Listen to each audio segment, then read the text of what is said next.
بسم اللہ الرحمن الرحیم۔ میدان جنگ میں اللہ تعالیٰ کی طرف دعوت دینا۔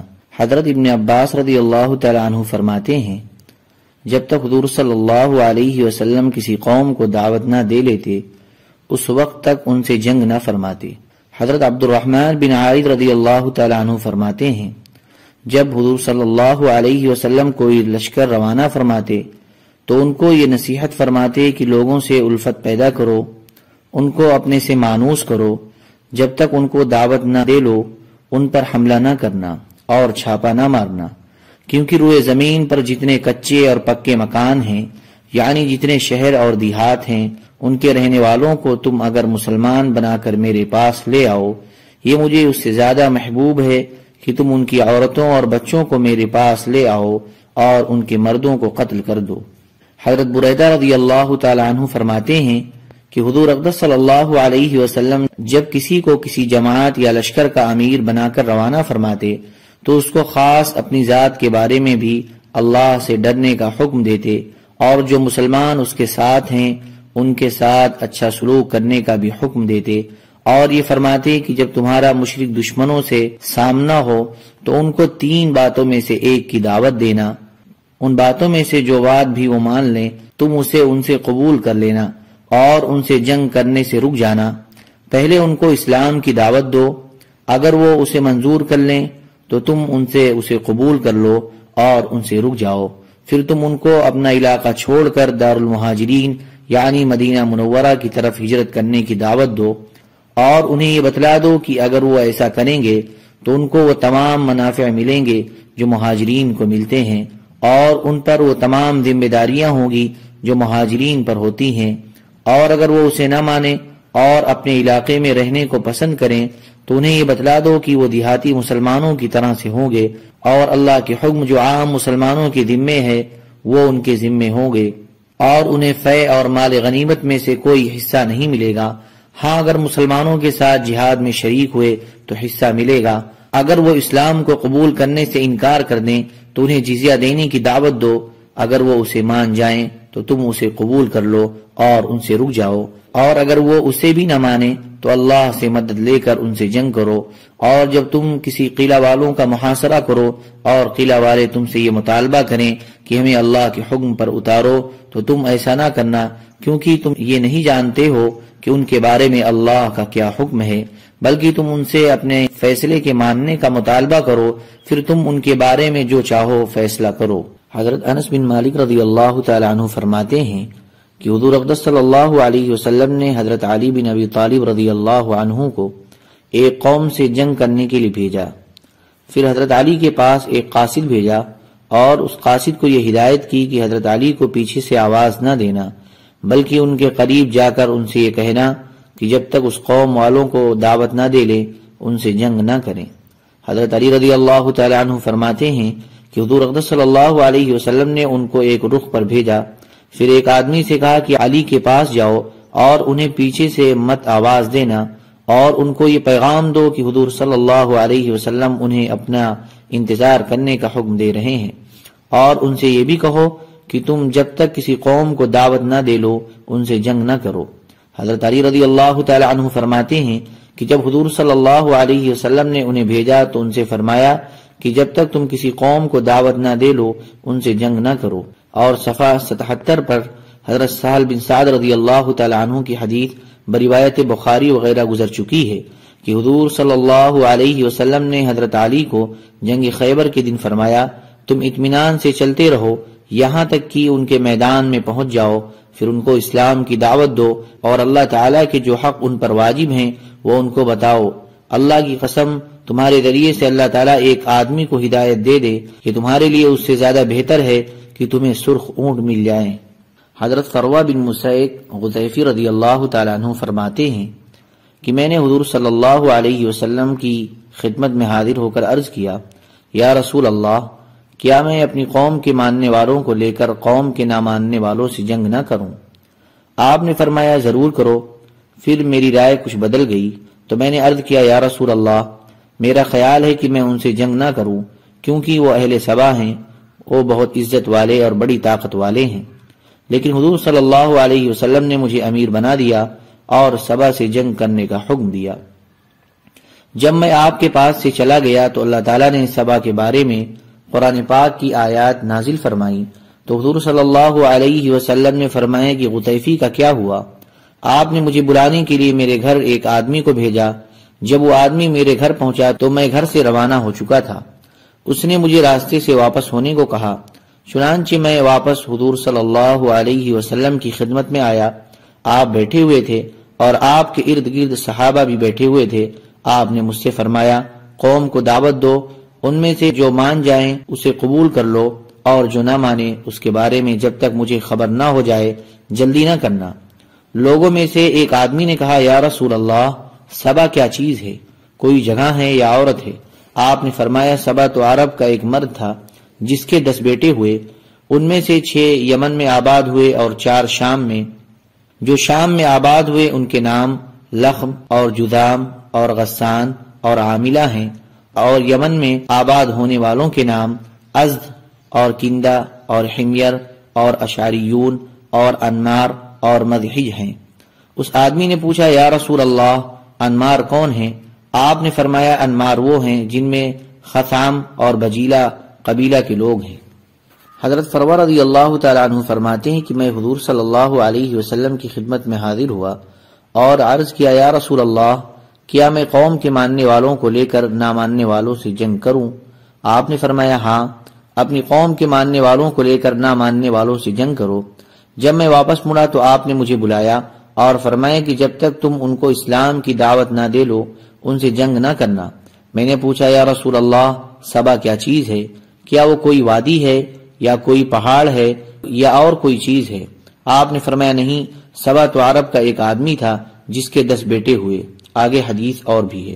حضرت خالد بن سعید رضی اللہ تعالیٰ عنہ فرماتے ہیں کہ حضور صلی اللہ علیہ وسلم نے مجھے یمن بھیجا اور فرمایا کہ عرب کے جس قبیلے پر تمہارا گزر ہو اور تمہیں اس قبیلے سے اذان کی آواز سنائی دے تو تم ان سے چھیڑ چھاڑ نہ کرنا، اور جس قبیلے سے تمہیں اذان کی آواز نہ سنائی دے ان کو اسلام کی دعوت دینا۔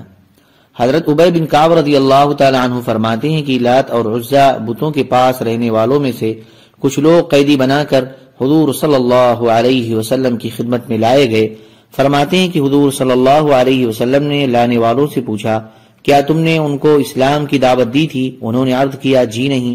آپ نے ان قیدیوں سے پوچھا، کیا انہوں نے تمہیں اسلام کی دعوت دی تھی؟ انہوں نے کہا، نہیں۔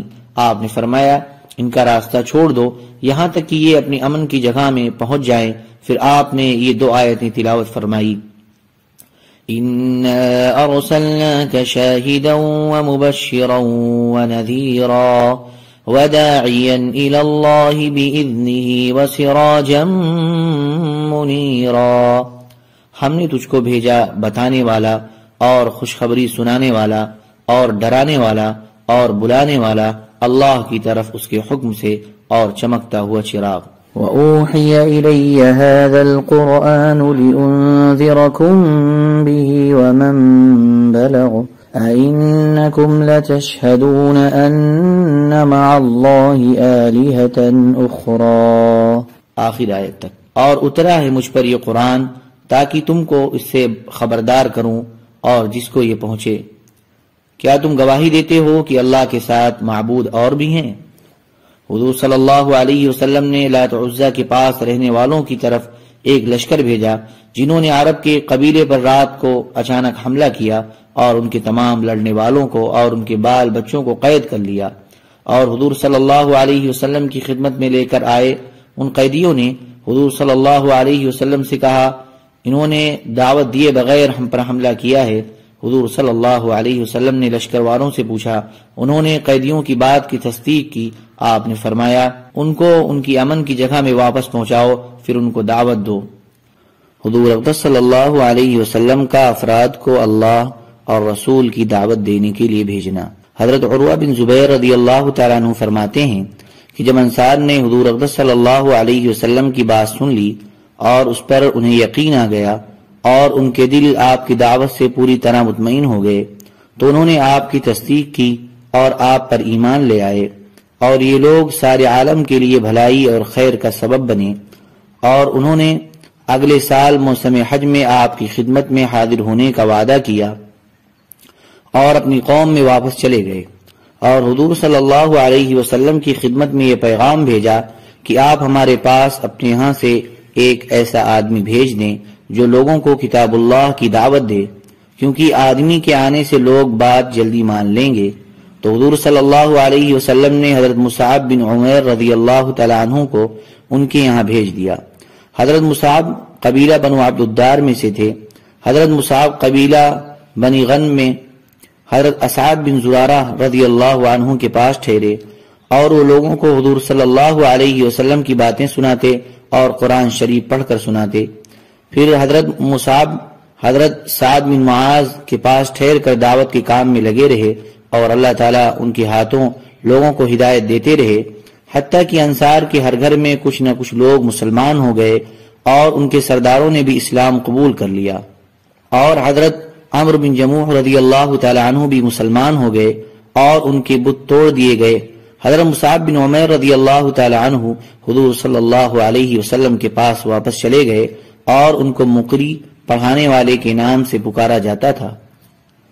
طبرانی میں حضرت عروہ کی یہ حدیث اور زیادہ تفصیل سے مذکور ہے، اور اس میں حضور اقدس صلی اللہ علیہ وسلم کے انصار پر دعوت کو پیش فرمانے کا ذکر بھی ہے، جیسے کہ امر انصار کے ابتدا کے باب میں انشاءاللہ آئے گا۔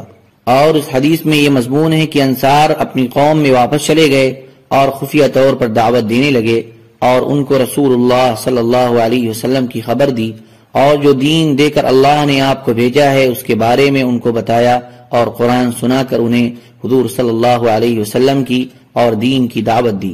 چنانچہ انصار کے ہر گھر میں کچھ نہ کچھ افراد مسلمان ہو گئے۔ پھر انہوں نے حضور صلی اللہ علیہ وسلم کی خدمت میں یہ پیغام بھیجا کہ آپ ہمارے پاس اپنے یہاں سے ایک ایسا آدمی بھیج دیں جو لوگوں کو کتاب اللہ سنا کر اللہ کی طرف دعوت دے، کیونکہ آدمی کے آنے سے لوگ جلدی مان لیں گے۔ چنانچہ حضور صلی اللہ علیہ وسلم نے قبیلہ بنی عبد الدار کے حضرت مصعب بن عمیر رضی اللہ تعالی عنہ کو ان کے یہاں بھیج دیا، اور وہ قبیلہ بنی غنم میں حضرت اسعد بن زرارہ رضی اللہ عنہ کے پاس ٹھہرے اور لوگوں کو دعوت دینے میں مشغول ہو گئے۔ اسلام پھیلنے لگا اور اسلام والے زیادہ ہونے لگے، اور وہ خفیہ طور پر دعوت دے رہے تھے۔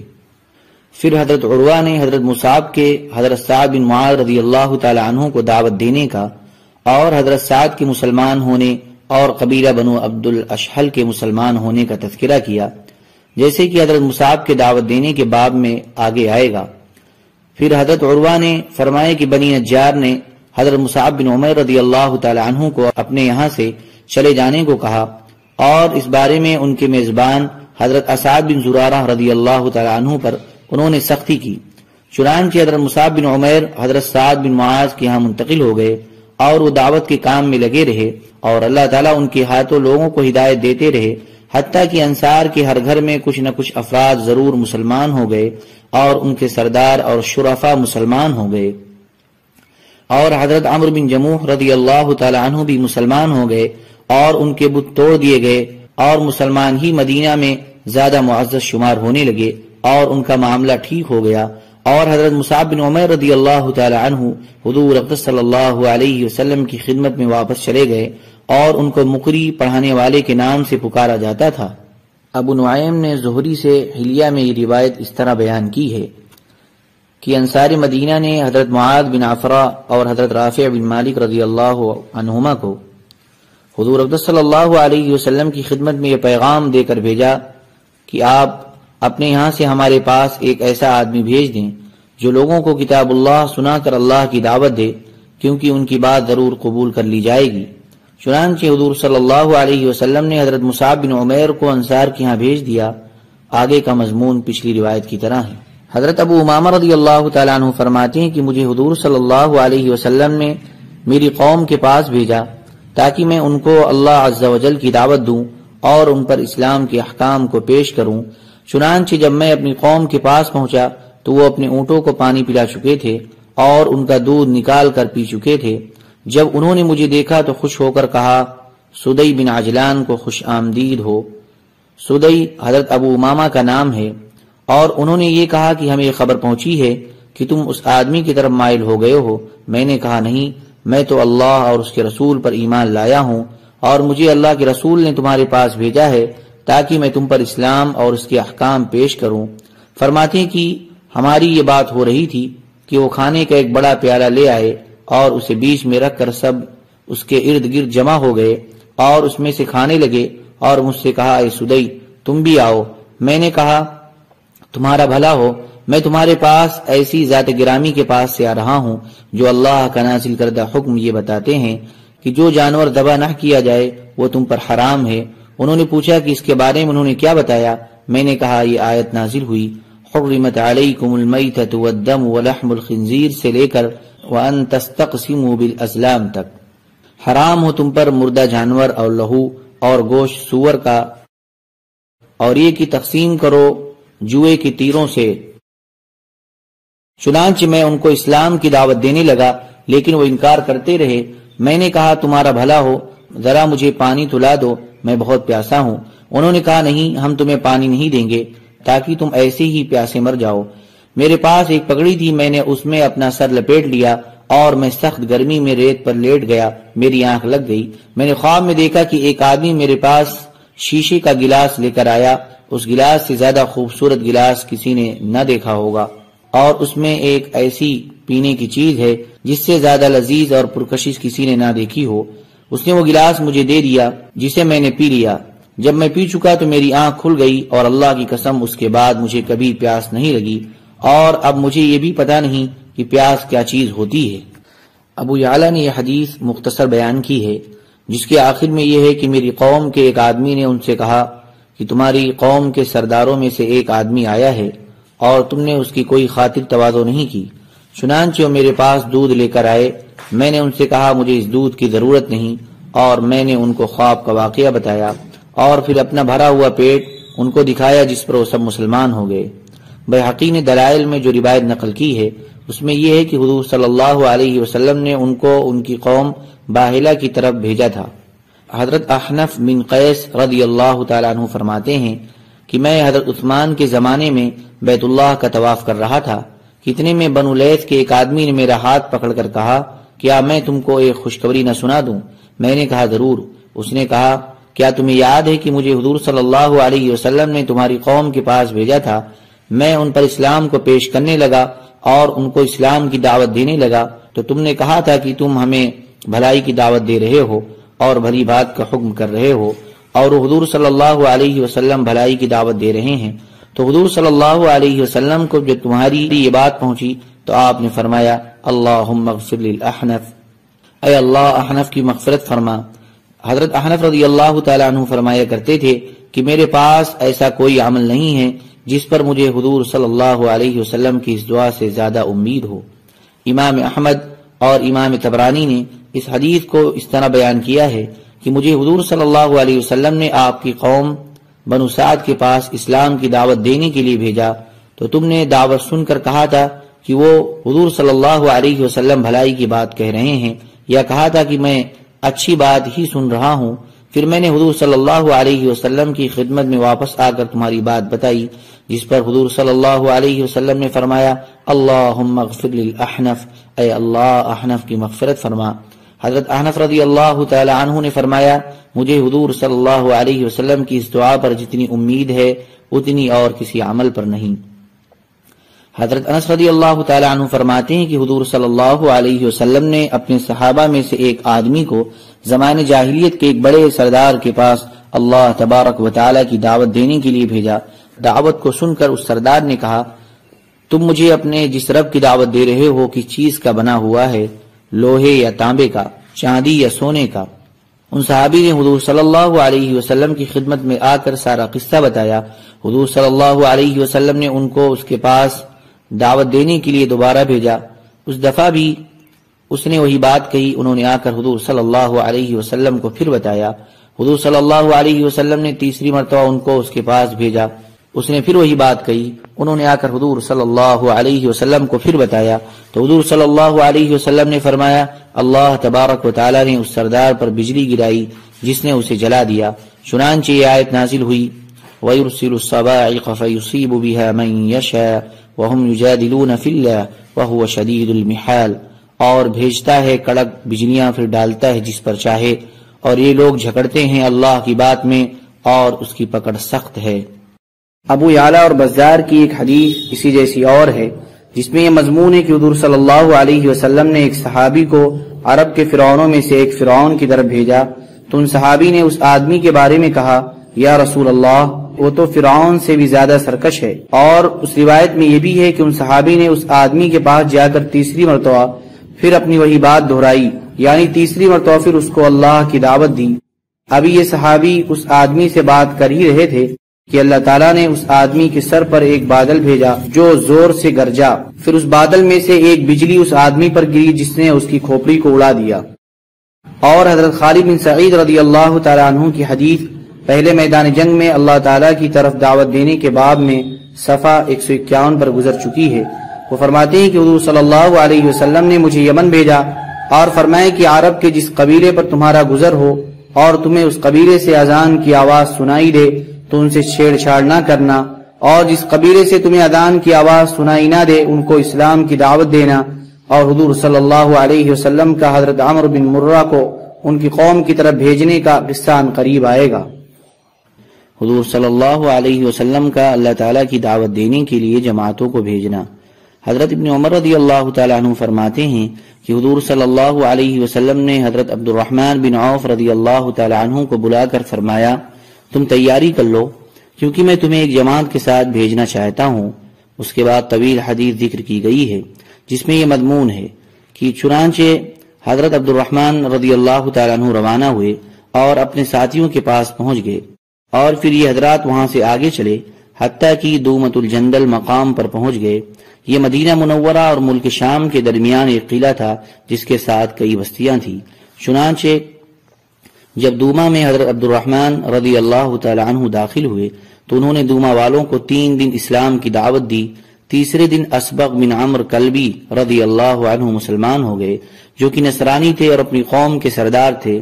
اس کے بعد حضرت عبد الرحمن رضی اللہ تعالی عنہ نے قبیلہ جوہینہ کے ایک آدمی حضرت رافع بن مکیث رضی اللہ عنہ کے ہاتھ حضور صلی اللہ علیہ وسلم کی خدمت میں ایک خط بھیجا جس میں تمام حالات لکھے، تو حضور صلی اللہ علیہ وسلم نے ان کو جواب میں یہ تحریر فرمایا کہ تم اسبغ کی بیٹی سے شادی کر لو۔ چنانچہ انہوں نے اس سے شادی کر لی۔ حضرت اسبغ کی اس بیٹی کا نام تماذر ہے جن سے حضرت عبد الرحمن کے بیٹے ابو سلمہ پیدا ہوئے۔ حضرت محمد بن عبد الرحمن تمیمی رضی اللہ تعالیٰ عنہ فرماتے ہیں کہ حضور صلی اللہ علیہ وسلم نے حضرت عمرو بن عاص رضی اللہ تعالیٰ عنہ کو بھیجا تاکہ وہ عربوں کو اسلام کی طرف جلدی آنے کی دعوت دیں، چونکہ ان کے والد عاص بن وائل کی والدہ یعنی ان کی دادی قبیلے بنو بلی سی تھیں، اسی وجہ سے انہیں قبیلے بنو بلی کی طرف بھیجا۔ آپ اس خاندانی رشتے کی وجہ سے اس قبیلے کو مانوس کرنا اور اسے جوڑ بٹھانا چاہتے تھے۔ حضرت عمرو علاقے جذام کے سلاسل نامی ایک چشمے پر پہنچے، اسی چشمے کی وجہ سے اس غزوے کا نام غزوہ ذات السلاسل مشہور ہو گیا۔ جب یہ وہاں پہنچے اور انہیں زیادہ خطرہ محسوس ہوا تو انہوں نے حضور صلی اللہ علیہ وسلم کی خدمت میں آدمی بھیج کر مزید مدد طلب کی۔ چنانچہ حضور صلی اللہ علیہ وسلم نے ابو عبیدہ بن جراح رضی اللہ تعالی عنہ کو مہاجرین اولین کے ہمراہ ان کے پاس بھیجا، جن میں حضرت ابو بکر و عمر بھی تھے۔ آگے حدیث اور بھی ہے جو امارت کے باب میں انشاءاللہ آئے گی۔ حضرت برا رضی اللہ تعالیٰ عنہ فرماتے ہیں کہ حضور صلی اللہ علیہ وسلم نے حضرت خالد بن ولید رضی اللہ عنہ کو اسلام کی دعوت دینے کے لیے یمن بھیجا۔ حضرت خالد بن ولید کے ساتھ جانے والی جماعت میں میں بھی تھا۔ ہم 6 مہینے وہاں ٹھہرے۔ حضرت خالد رضی اللہ تعالیٰ عنہ ان کو دعوت دیتے رہے لیکن انہوں نے اس دعوت کو قبول نہ کیا۔ پھر حضور صلی اللہ علیہ وسلم نے حضرت علی بن طالب رضی اللہ عنہ کو وہاں بھیجا اور ان سے فرمایا کہ حضرت خالد کو تو واپس بھیج دیں اور ان کے ساتھیوں میں سے جو حضرت علی کے ساتھ وہاں رہنا چاہیں وہ رہ جائیں۔ چنانچہ حضرت برا رضی اللہ تعالیٰ عنہ فرماتے ہیں کہ میں بھی ان لوگوں میں تھا جو حضرت علی کے ساتھ ٹھہر گئے۔ جب ہم اہل یمن کے بالکل نزدیک پہنچے تو وہ بھی نکل کر ہمارے سامنے آ گئے۔ حضرت علی رضی اللہ تعالیٰ عنہ نے آگے بڑھ کر ہمیں نماز پڑھائی، پھر انہوں نے ہماری ایک صف بنائی اور ہم سے آگے کھڑے ہو کر ان کو حضور صلی اللہ علیہ وسلم کا خط پڑھ کر سنایا۔ چنانچہ قبیلہ ہمدان سارا ہی مسلمان ہو گیا۔ حضرت علی رضی اللہ تعالی عنہ نے حضور صلی اللہ علیہ وسلم کی خدمت میں قبیلہ ہمدان کے مسلمان ہونے کی خوشخبری کا خط بھیجا۔ جب حضور صلی اللہ علیہ وسلم نے وہ خط پڑھا تو خوشی کی وجہ سے فوراً سجدے میں گر گئے. پھر آپ نے سجدے سے سر اٹھا کر قبیلہ ہمدان کو دعا دی کہ ہمدان پر سلامتی ہو، ہمدان پر سلامتی ہو. حضور صلی اللہ علیہ وسلم نے حضرت خالد بن ولید رضی اللہ تعالی عنہ کو بنو حارث بن کعب کے پاس نجران بھیجا اور ان سے فرمایا کہ قبیلہ بنو حارث سے لڑنے سے پہلے ان کو 3 دن اسلام کی دعوت دینا، پھر اگر وہ اسلام کی دعوت کو قبول کر لیں تو تم بھی ان کے اسلام لانے کو تسلیم کر لینا، اور اگر وہ اس دعوت کو قبول نہ کریں تو پھر تم ان سے لڑائی کرنا. چنانچہ حضرت خالد رضی اللہ تعالی عنہ مدینہ سے روانہ ہوئے اور قبیلے بنو حارث کے پاس پہنچ گئے تو حضرت خالد نے ہر طرف سواروں کو گشت کرنے کے لیے بھیج دیا جو یہ کہتے ہوئے اسلام کی دعوت دے رہے تھے، یا ایھا الناس اسلموا تسلموا، اے لوگو اسلام لے آؤ سلامتی پالو گے. چنانچہ وہ سب لوگ مسلمان ہو گئے اور جس اسلام کی انہیں دعوت دی گئی تھی اس میں وہ داخل ہو گئے. حضور صلی اللہ علیہ وسلم نے حضرت خالد کو حکم دیا تھا اگر قبیلے بنو حارث مسلمان ہو جائیں اور جنگ نہ کریں تو حضرت خالد ان میں ٹھہر کر ان کو اسلام اور قرآن و حدیث سکھائیں. چنانچہ حضرت خالد ان میں ٹھہر کر ان کو اسلام اور قرآن و حدیث سکھانے لگے. پھر حضرت خالد رضی اللہ تعالیٰ عنہ نے حضور صلی اللہ علیہ وسلم کی خدمت میں خط بھیجا جس کا مضمون یہ تھا: بسم اللہ الرحمن الرحیم، بخدمت جناب حضرت نبی رسول اللہ، من جانب خالد بن ولید، السلام علیکہ یا رسول اللہ ورحمۃ اللہ وبرکاتہ. میں آپ کے سامنے اس اللہ کی تعریف کرتا ہوں جس کے سوا کوئی معبود نہیں، اما بعد، یا رسول اللہ صلی اللہ علیہ، آپ نے بنو حارث بن کعب کی طرف مجھے بھیجا تھا اور آپ نے مجھ سے فرمایا تھا کہ جب میں ان کے پاس پہنچ جاؤں تو ان سے 3 دن جنگ نہ کروں بلکہ ان کو اسلام کی دعوت دوں، اور اگر وہ مسلمان ہو جائیں تو ان کے اسلام کو تسلیم کر لوں اور ان کو اسلام کے احکام قرآن و حدیث سکھاؤں، اگر وہ مسلمان نہ ہو تو ان سے جنگ کروں. چنانچہ جیسے اللہ کے رسول کا حکم تھا میں نے ان کے پاس پہنچ کر ان کو 3 دن اسلام کی دعوت دی اور ان میں گشت کرنے کے لیے سواروں کی جماعتوں کو بھیج دیا جو یوں دعوت دیتے تھے: اے بنو حارث مسلمان ہو جاؤ سلامتی پالو گے. چنانچہ وہ مسلمان ہو گئے اور انہوں نے جنگ نہیں کی، اور اب میں ان میں ٹھہرا ہوا ہوں اور جن کاموں کے کرنے کا اللہ نے ان کو حکم دیا ہے ان کو ان کاموں کا حکم دے رہا ہوں، اور جن کاموں سے اللہ نے روکا ہے ان کو ان کاموں سے روک رہا ہوں، اور ان کو اسلام کے احکام اور حضور صلی اللہ علیہ وسلم کی سنت سکھا رہا ہوں. اب آئندہ کیا کرنا ہے میں اس کے بارے میں اللہ کے رسول کے خط کا منتظر ہوں. والسلام علیکہ یا رسول اللہ ورحمۃ اللہ وبرکاتہ. حضور صلی اللہ علیہ وسلم نے حضرت خالد رضی اللہ تعالی عنہ کو یہ جواب ارسال فرمایا: بسم اللہ الرحمن الرحیم، محمد نبی رسول اللہ کی طرف سے خالد بن ولید کے نام، سلام علیک. میں تمہارے سامنے اس اللہ کی تعریف کرتا ہوں جس کے سوا کوئی معبود نہیں، اما بعد. تمہارا خط تمہارے قاصد کے ساتھ میرے پاس پہنچا جس سے یہ معلوم ہوا کہ بنو حارث بن کعب تمہارے جنگ کرنے سے پہلے ہی مسلمان ہو گئے اور انہوں نے تمہاری دعوت اسلام کو قبول کر لیا اور کلمہ شہادت اشہد ان لا الہ الا اللہ وان محمدا عبدہ ورسولہ پڑھ لیا، اور اللہ تعالیٰ نے ان کو اپنی ہدایت سے نواز دیا. لہذا اب تم ان کو خوشخبری سناؤ اور اللہ کے عذاب سے ڈراؤ، اور پھر تم واپس آ جاؤ اور تمہارے ساتھ ان کا ایک وفد بھی یہاں آئے. والسلام علیکم ورحمۃ اللہ وبرکاتہ. چنانچہ حضرت خالد رضی اللہ تعالی عنہ حضور صلی اللہ علیہ وسلم کی خدمت میں واپس آ گئے اور ان کے ساتھ بنو حارث بن کعب کا وفد بھی آیا. جب حضور صلی اللہ علیہ وسلم کی خدمت میں آئے اور آپ نے ان کو دیکھا تو آپ نے فرمایا: یہ کون لوگ ہیں جو ہندوستان کے آدمی معلوم ہوتے ہیں؟ صحابہ نے عرض کیا: یا رسول اللہ، یہ بنو حارث بن کعب ہیں. جب وہ حضور صلی اللہ علیہ وسلم کی خدمت میں پہنچے تو انہوں نے حضور صلی اللہ علیہ وسلم کو سلام کیا اور کہا کہ ہم اس بات کی گواہی دیتے ہیں کہ آپ اللہ کے رسول ہیں اور اللہ کے علاوہ کوئی معبود نہیں. آپ نے فرمایا: میں بھی اس بات کی گواہی دیتا ہوں کہ اللہ کے سوا کوئی معبود نہیں اور میں اللہ کا رسول ہوں. پھر آپ نے فرمایا: کیا تم وہی لوگ ہو جن کو جب دھکا دیا جائے تو پھر وہ کام کے لیے آگے بڑھتے ہیں؟ سب خاموش رہے، کسی نے کوئی جواب نہ دیا. آپ نے 2 بارہ سہ پوچھا، پھر بھی کسی نے کوئی جواب نہ دیا. پھر آپ نے 4تھی مرتبہ پوچھا تو حضرت یزید بن عبد المدان رضی اللہ تعالی عنہ نے کہا: جی ہاں یا رسول اللہ، ہم ہی وہی لوگ ہیں جن کو جب دھکا دیا جائے تو پھر وہ کام کے لیے آگے بڑھتے ہیں. اور یہ بات انہوں نے 4 دفعہ کہی کیونکہ حضور صلی اللہ علیہ وسلم نے 4 دفعہ پوچھا تھا. پھر حضور صلی اللہ علیہ وسلم نے فرمایا کہ اگر حضرت خالد مجھے یہ نہ لکھتے کہ تم مسلمان ہو گئے ہو اور تم نے جنگ نہیں کی تو آج میں تمہارے سر کٹوا کر تمہارے پیروں تلے ڈلوا دیتا۔ حضرت یزید بن عبد المدان نے عرض کیا، حضرت اپنے مسلمان ہونے کے بارے میں ہم نے نہ آپ کی تعریف کی ہے اور نہ حضرت خالد کی۔ حضور صلی اللہ علیہ وسلم نے فرمایا، پھر تم نے کس کی تعریف کی ہے؟ تو ان سب نے عرض کیا، یا رسول اللہ، ہم نے اس اللہ کی تعریف کی ہے جس نے آپ کے ذریعے ہمیں ہدایت سے نوازا۔ آپ نے فرمایا، تم ٹھیک کہتے ہو۔ پھر آپ نے فرمایا، زمانے جاہلیت میں تم اپنے مقابل دشمن پر کس وجہ سے غالب آتے تھے؟ انہوں نے کہا، ہم تو کسی پر غالب نہیں آتے تھے۔ آپ نے فرمایا، کیوں نہیں؟ تم لوگ تو اپنے مقابل دشمن پر غالب آ جایا کرتے تھے۔ انہوں نے عرض کیا، یا رسول اللہ، ہم اپنے مقابل دشمن پر اس بات کی وجہ سے غالب آتے تھے کہ ہم متحد رہتے تھے اور ایک دوسرے سے جدا نہیں ہوتے تھے اور کسی پر ظلم کرنے میں پہل نہیں کرتے تھے۔ آپ نے فرمایا، تم ٹھیک کہتے ہو۔ پھر آپ نے حضرت قیس بن حسین کو ان کا امیر مقرر فرما دیا۔ فرائض اسلام کی دعوت دینا۔ حضرت جریر بن عبداللہ رضی اللہ تعالیٰ عنہ فرماتے ہیں کہ حضور صلی اللہ علیہ وسلم نے آدمی بھیج کر مجھے بلوایا، اور جب میں حاضر خدمت ہو گیا تو آپ نے فرمایا، اے جریر، تم کس وجہ سے آئے ہو؟ میں نے عرض کیا، آپ کے ہاتھ پر مسلمان ہونے کے لیے آیا ہوں۔ پھر آپ نے مجھ پر ایک چادر ڈال دی اور اپنے صحابہ کی طرف متوجہ ہو کر فرمایا کہ جب تمہارے پاس کسی قوم کا عمدہ اخلاق والا بہترین آدمی آ جائے تو تم اس کا اکرام کرو، جیسے میں نے جریر کا کیا۔ پھر آپ نے فرمایا، اے جریر، میں تمہیں اس بات کی دعوت دیتا ہوں کہ تم یہ گواہی دو کہ اللہ کے سوا کوئی معبود نہیں اور میں اللہ کا رسول ہوں، اور اس بات کی دعوت دیتا ہوں کہ تم اللہ پر اور آخرت کے دن پر اور تقدیر پر ایمان لاؤ کہ جو کچھ بھلا یا برا ہے وہ سب اللہ کی طرف سے ہے، اور اس بات کی دعوت دیتا ہوں کہ تم فرض نماز پڑھو اور فرض زکوٰۃ ادا کرو۔ چنانچہ میں نے ایسا ہی کیا۔ اس کے بعد جب بھی آپ صلی اللہ علیہ وسلم مجھے دیکھتے تو مسکرا دیتے۔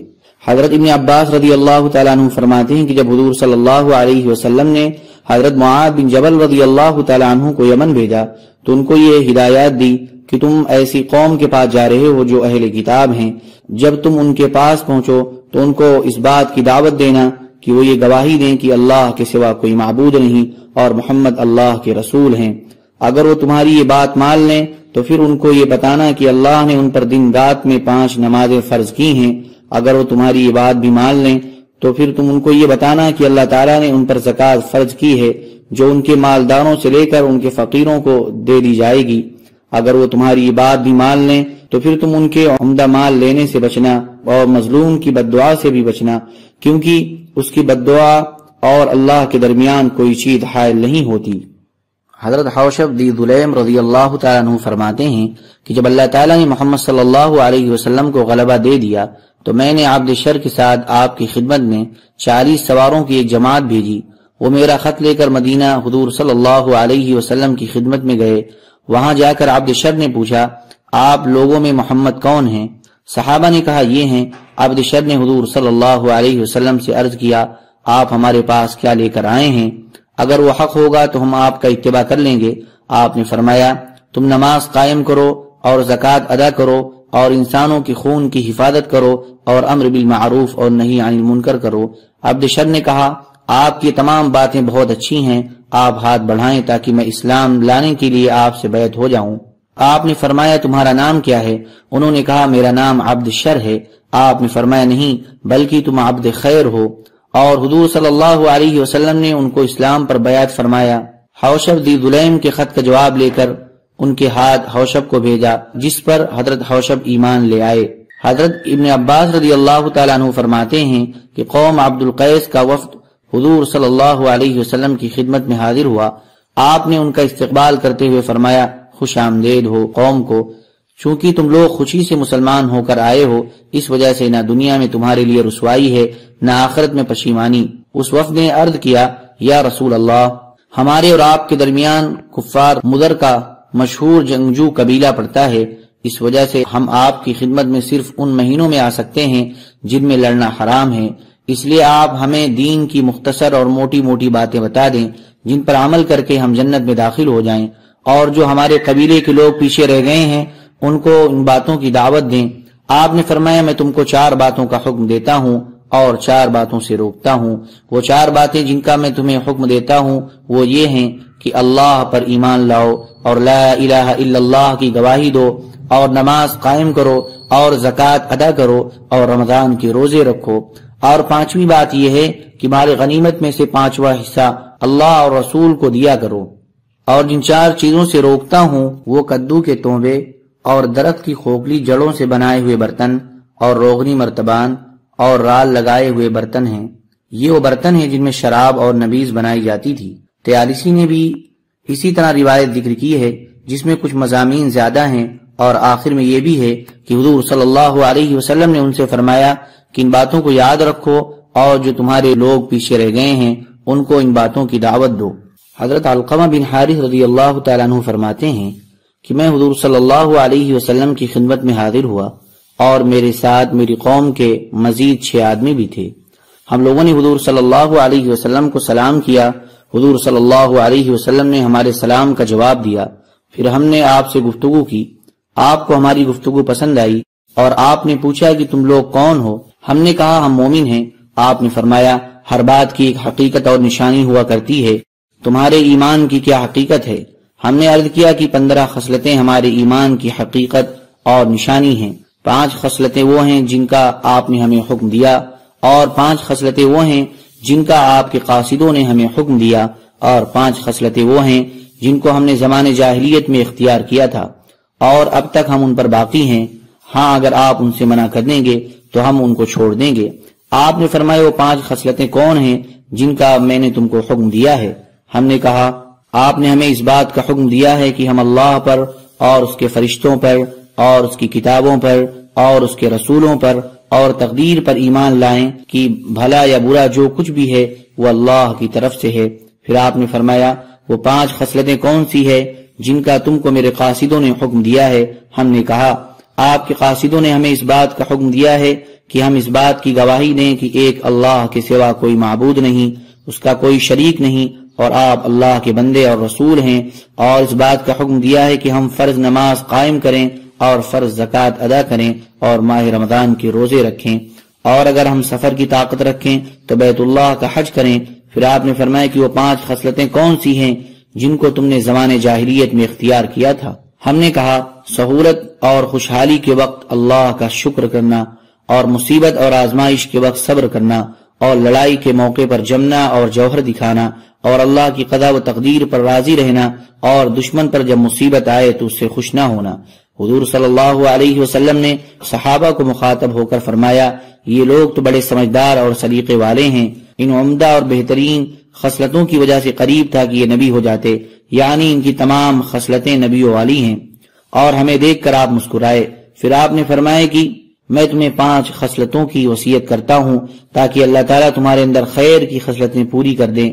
جو تم نے کھانا نہیں ہے اسے جمع نہ کرو، یعنی ضرورت سے زائد بچا ہوا کھانا صدقہ کر دیا کرو، اور جس مکان میں رہنا نہیں اسے مت بناؤ، یعنی ضرورت کے مطابق مکان بناؤ، ضرورت سے زیادہ نہ بناؤ، اور جس دنیا کو چھوڑ کر تم کل چل دو گے اس میں ایک دوسرے سے آگے بڑھنے کی کوشش نہ کرو، اور جس اللہ کے پاس تم نے جانا اور اس کے پاس جمع ہونا ہے اس سے تم ڈرو، اور جس دار آخرت کو تم نے جانا ہے اور وہاں ہمیشہ رہنا ہے اس کی فکر کرو۔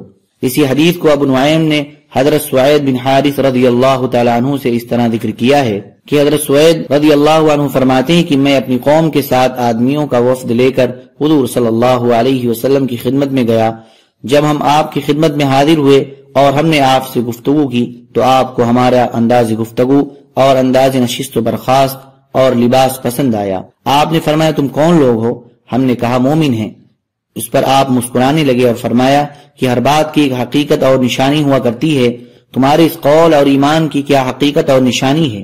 حضرت سہیل فرماتے ہیں کہ ہم نے کہا 15 خصلتیں ہیں، ان میں سے 5 خصلتیں تو وہ ہیں جن کے بارے میں آپ کے قاصدوں نے ہمیں حکم دیا ہے کہ ہم ان پر ایمان لائیں، اور ان میں سے 5 خصلتیں وہ ہیں جن کے بارے میں آپ کے قاصدوں نے ہمیں حکم دیا ہے کہ ہم ان پر عمل کریں، اور ان میں سے 5 خصلتیں وہ ہیں جن کو ہم نے زمانے جاہلیت میں اختیار کیا تھا اور ہم اب تک ان پر قائم ہیں، لیکن اگر ان میں سے کسی کو آپ ناگوار سمجھیں گے تو ہم اسے چھوڑ دیں گے۔ پھر آگے پچھلی حدیث جیسا مضمون ذکر کیا، البتہ تقدیر پر ایمان لانے کے بجائے مرنے کے بعد دوبارہ زندہ ہونے کو ذکر کیا، اور دشمن کی مصیبت پر خوش نہ ہونے کے بجائے دشمن کے خوش ہونے کے وقت صبر کرنے کو ذکر کیا۔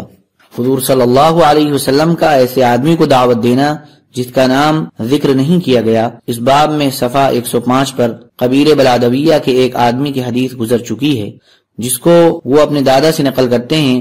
اس حدیث میں یہ مضمون ہے کہ ان کے دادا نے کہا، آپ کس چیز کی دعوت دیتے ہیں؟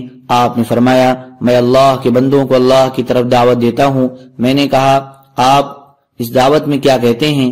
آپ نے فرمایا، تم اس بات کی گواہی دو کہ اللہ کے سوا کوئی معبود نہیں اور میں محمد اللہ کا رسول ہوں، اور اللہ نے جو کچھ مجھ پر نازل فرمایا ہے اس پر ایمان لاؤ، اور لات و عزا کا انکار کرو، اور نماز قائم کرو، اور زکوٰۃ ادا کرو۔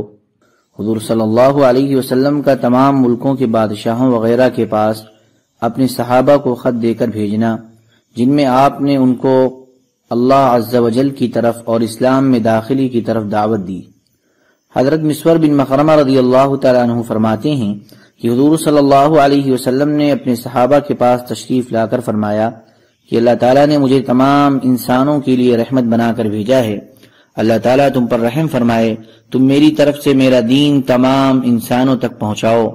اور جیسے حضرت عیسیٰ علیہ السلام کے حواریوں نے عیسیٰ علیہ السلام کے سامنے اختلاف کیا، تم میرے سامنے ایسا اختلاف نہ کرنا، کیونکہ حضرت عیسیٰ علیہ السلام نے اپنے حواریوں کو اسی چیز کی دعوت دی تھی جس کی میں تم کو دعوت دینے لگا ہوں، یعنی ان کو دعوت دینے کے لیے دور اور نزدیک بھیجنا چاہتے تھے۔ چنانچہ ان میں سے جس کی تشکیل دور کی ہوئی اس نے اس کو ناگوار سمجھا، اور جس کی تشکیل نزدیک کی ہوئی وہ تیار ہو گئے۔ حضرت عیسیٰ بن مریم علیہ السلام نے اللہ عز و جل سے اس کی شکایت کی، چنانچہ اگلے دن ان میں سے ہر آدمی اس قوم کی زبان میں بات کر رہا تھا جس قوم کی طرف اس کی تشکیل ہوئی تھی۔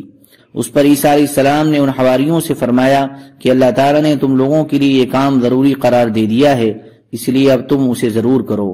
حضور صلی اللہ علیہ وسلم کے صحابہ نے عرض کیا، یا رسول اللہ، ہم آپ کی طرف سے آپ کا دین تمام انسانوں تک پہنچائیں گے، آپ ہمیں جہاں چاہیں بھیج دیں۔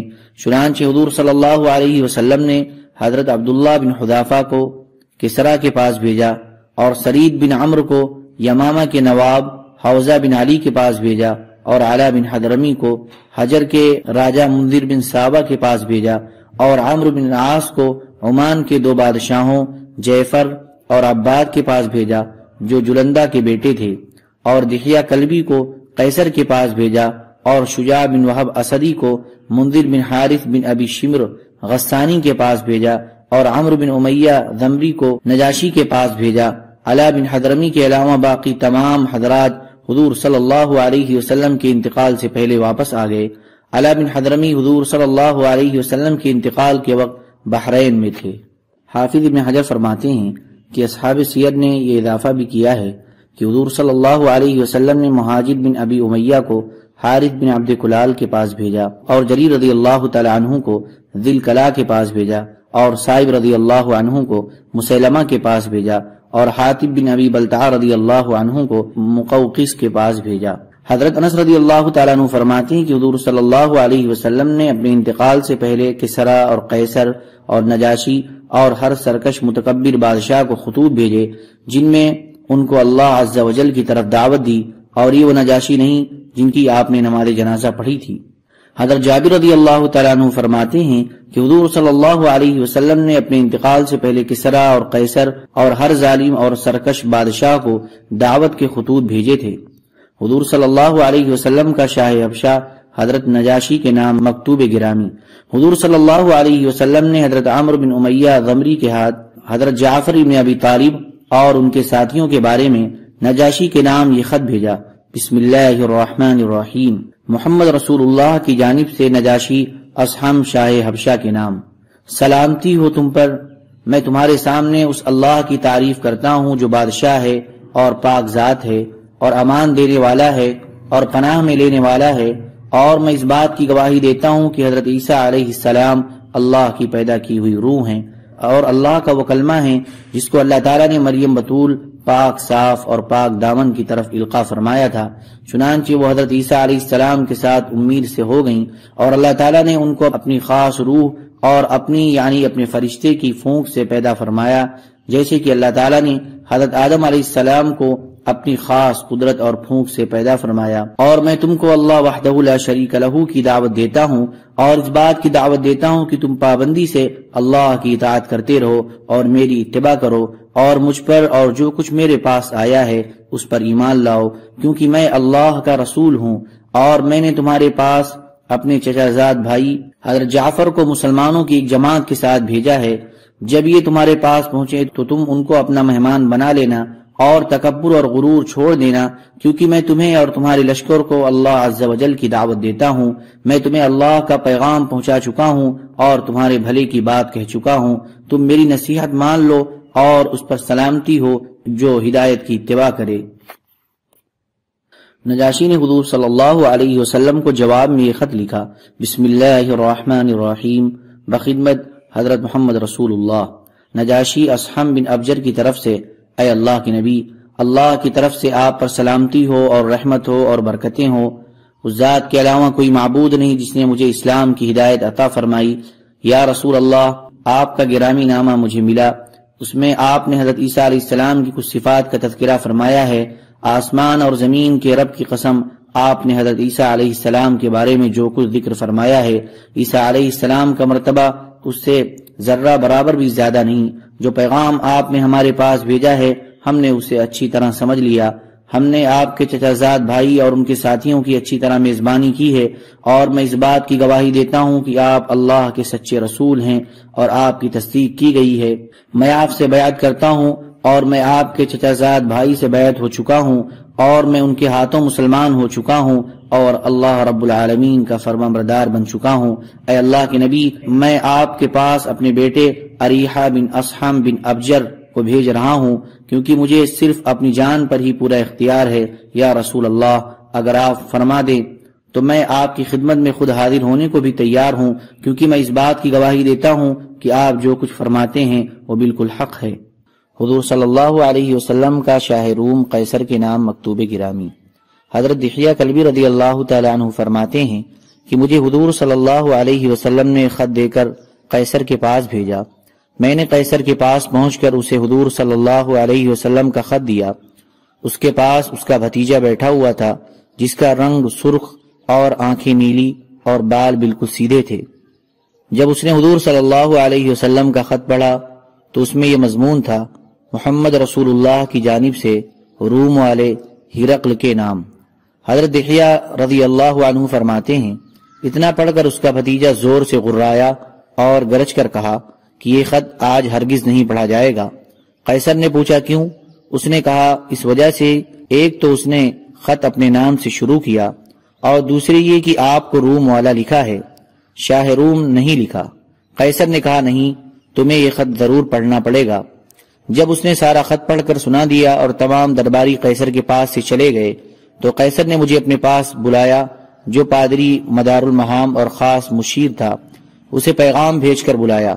لوگوں نے بھی اس پادری کو ساری باتیں بتائیں اور قیصر نے بھی بتائیں اور اسے حضور صلی اللہ علیہ وسلم کا خط پڑھنے کے لیے دیا۔ تو اس پادری نے قیصر سے کہا یہ تو وہی شخص ہیں جن کا ہم انتظار کر رہے تھے اور جن کی ہم کو حضرت عیسیٰ علیہ السلام نے بشارت دی تھی۔ قیصر نے پادری سے کہا میرے بارے میں آپ کا کیا حکم ہے؟ پادری نے جواب دیا میں تو ان کی تصدیق کروں گا اور ان کا اتباع کروں گا۔ قیصر نے اس سے کہا کہ اگر میں ایسا کروں تو میری بادشاہت چلی جائے گی۔ اس کے بعد ہم قیصر کے پاس سے باہر نکل آئے۔